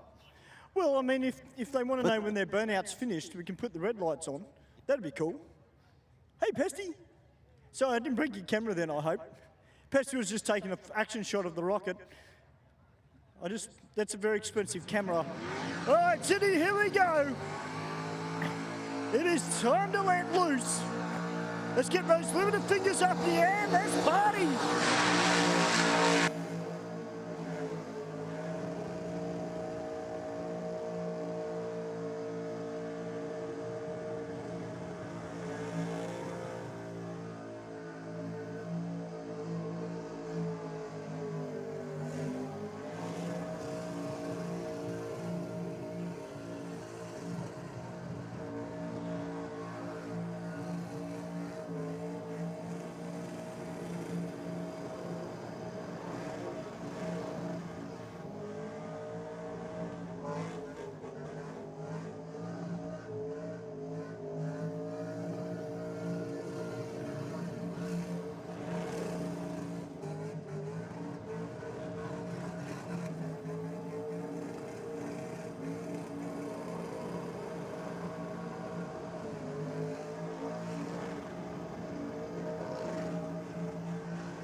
Great stuff there from Hostile from 8-Tread Racing. How's that, Sydney, for a starter?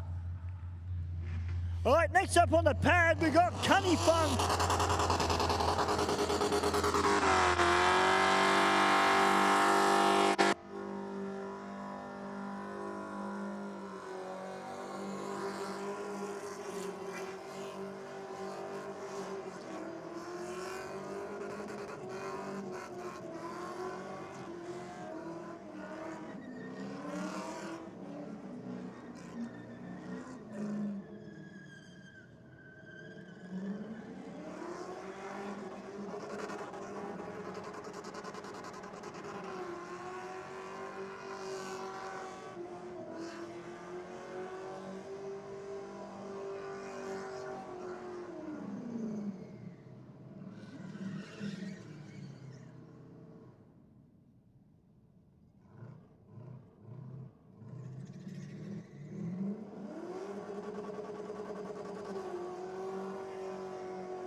Ladies and gentlemen, put your hands together for Cunny Fund.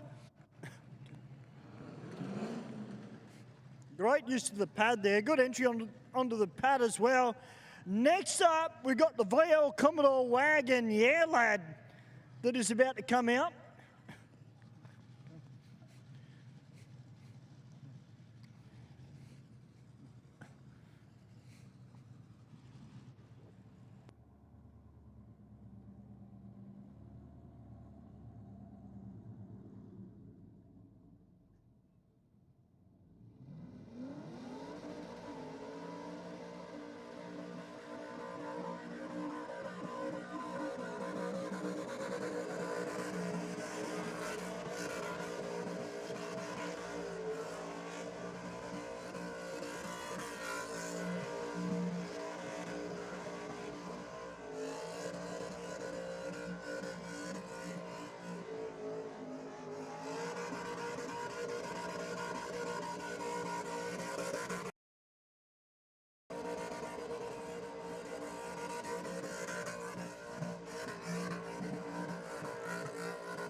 Great stuff there from Yeah Lad.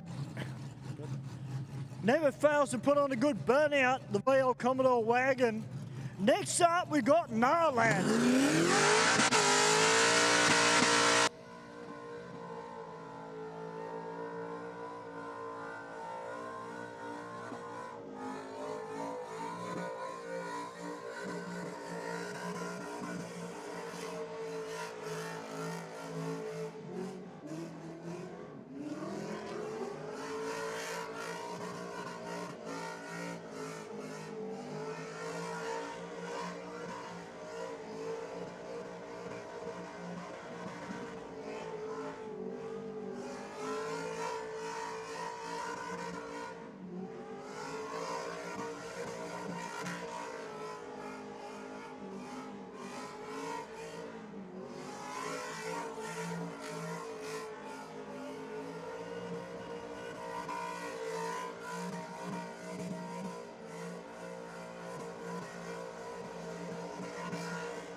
Ladies and gentlemen, put your hands together. Nah, lad.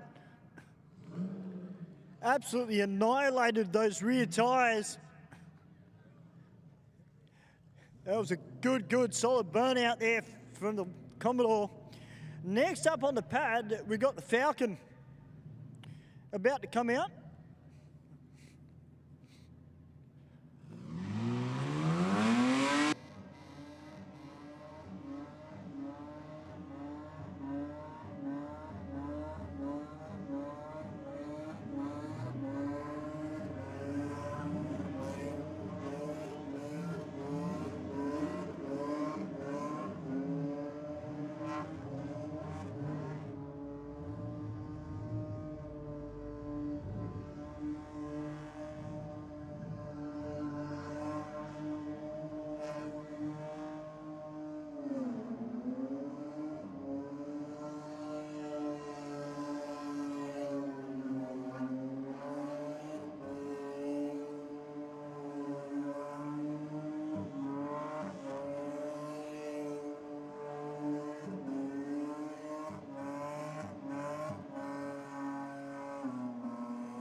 Well, the Falcon creating plenty of smoke. Great effort there. Next up on the pad is a car that I have not seen for a very, very long time. He's just telling me he's been going to some other events originally, and it's great to see him here on a Wednesday night. It is Boogie.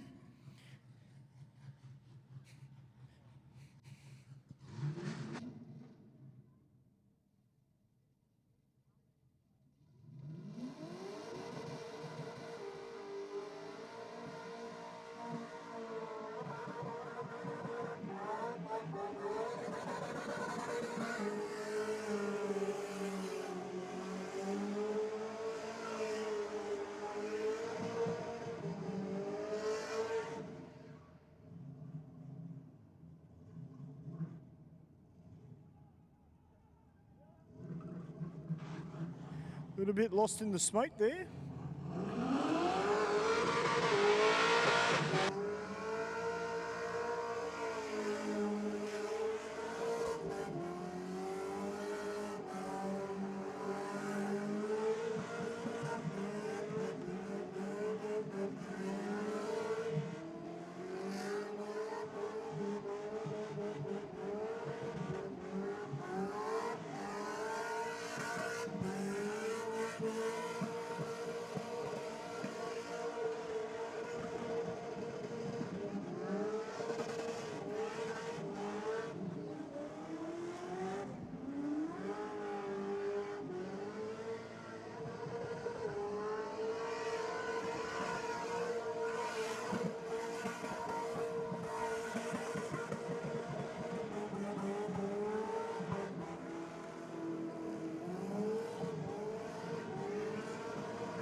Well, ladies and gentlemen, put your hands together for Boogie.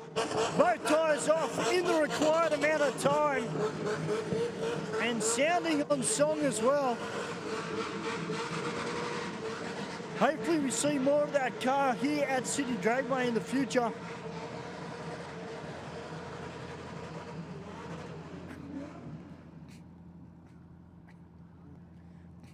Top stuff.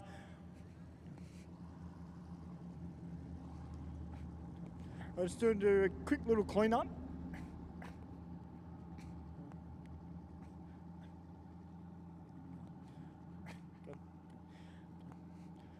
All right, next up on the pad is a car with a very interesting number plate. And ladies, please keep them inside. Next up is Tits Out.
Ladies and gentlemen, put your hands together for Tits Out. Good solid burnout from him. All right, next up on the pad, we've got the Commodore called Taken Over, which is about to come out.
Oh, we got a bit of a barbecue. It just happened underneath the car. Has done the right thing, has pulled up as quickly as possible. Ladies and gentlemen, put your hands together for Taking Over. Very good entry onto the pad from that driver. Lots of smoke. Good car control as well on the way in. And unfortunately, just that big flash of flame underneath the bottom of it. Hopefully it is nothing bad for that driver.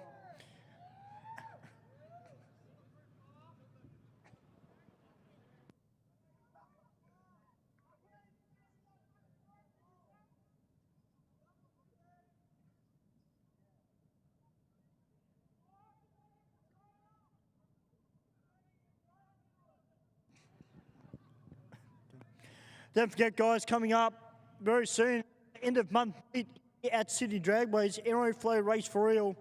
We've got drag racing, we've got the car show, the base wars. It's going to be a big, big night. If you're part of a car club, guys, please do come out and support the event.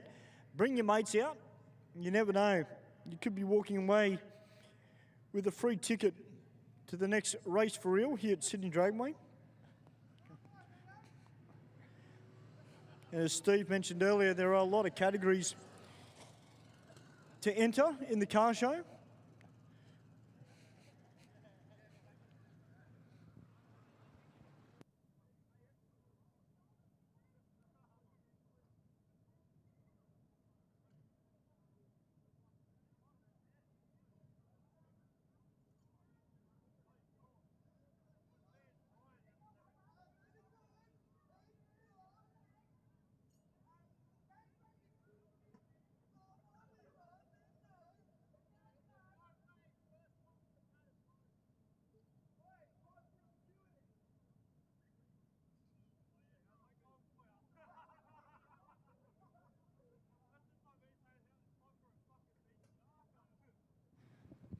Well, ladies and gentlemen, boys and girls, while we get taken over, towed off the track. One more round of applause for him. He got out there and gave it a red hot go. And that's motorsport. These things happen.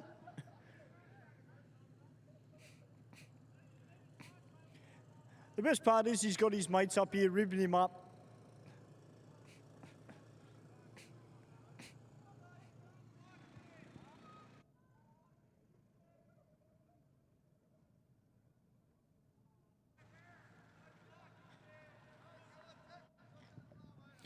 All right, guys, we've got one last car to come out. This is this gentleman's first time on the pad here at Sydney Dragway.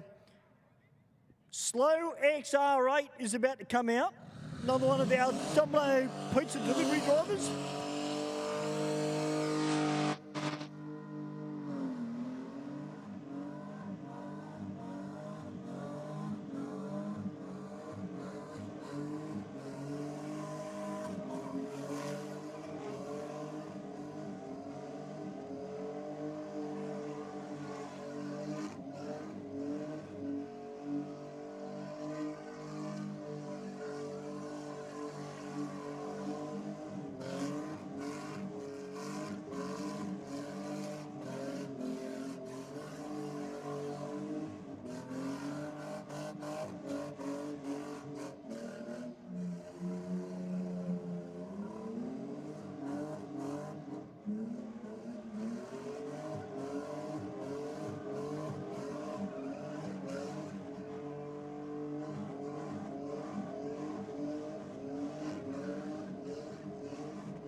put your hands together for Slow XR8.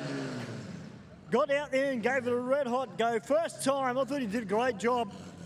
Well, ladies and gentlemen, that is it for tonight's Aeroflow Race for Real here at Sydney Dragway. My name's Stewie, also known as Pocket Rocket. Hope you've had a fantastic night here at the track. I know I have. It's been a great night of drag racing and a good night of burnouts as well. We'll send it upstairs to the two legends up in the box, Mark Thomas and Stephen Bush. Thank you very much, Stu. What a fantastic night of racing and burnouts that we've had here at Sydney Dragway, as always, for our Aeroflow Race for Real. As I've mentioned before earlier tonight in the broadcast, that this Friday night coming, we have a Friday Night Lights event, also brought to us by Aeroflow, here at Sydney Dragway, with the theme night for the girls, with a girl-only lane dedicated for the evening. Friday the 21st, between 5:30 and 10:30. So we get a whole 5 hours of racing here on Friday night. And if you've got that little bit quicker car, yes, ET's adjusted. That's exactly right, Mark. And it's certainly going to be a little bit better track prep as well than what we normally do tonight. So that will then allow your car to go a little bit quicker as well. And if you haven't yet got your feel by Friday night for drag racing here at Sydney Dragway, we have the Day of the Drags, the 20th anniversary of Day of the Drags here at Sydney Dragway for all your old school nostalgia drag racing on Saturday the 22nd. So certainly, as I say every week, there's always plenty happening here at the Dragway, not just drag racing, but with static car displays, cars and coffees, off-street drag racing, championship drag racing, and also national drag racing as well. So on behalf of the team here at Sydney Dragway, Josh, Adam, Mark, myself, Stu, all of the officials here at Sydney Dragway, thank you very much to all of our patrons and competitors that have come along tonight and enjoyed the racing and burnouts. Thank you to all of our viewers on the Dragway's YouTube channel, Sydney Dragway Official. Thank you very much for your input and your chat. As always, we look forward to seeing you hopefully this Friday night for Friday Night Lights. Until then, everybody please be safe on the roads and have a good night. And safe trip home.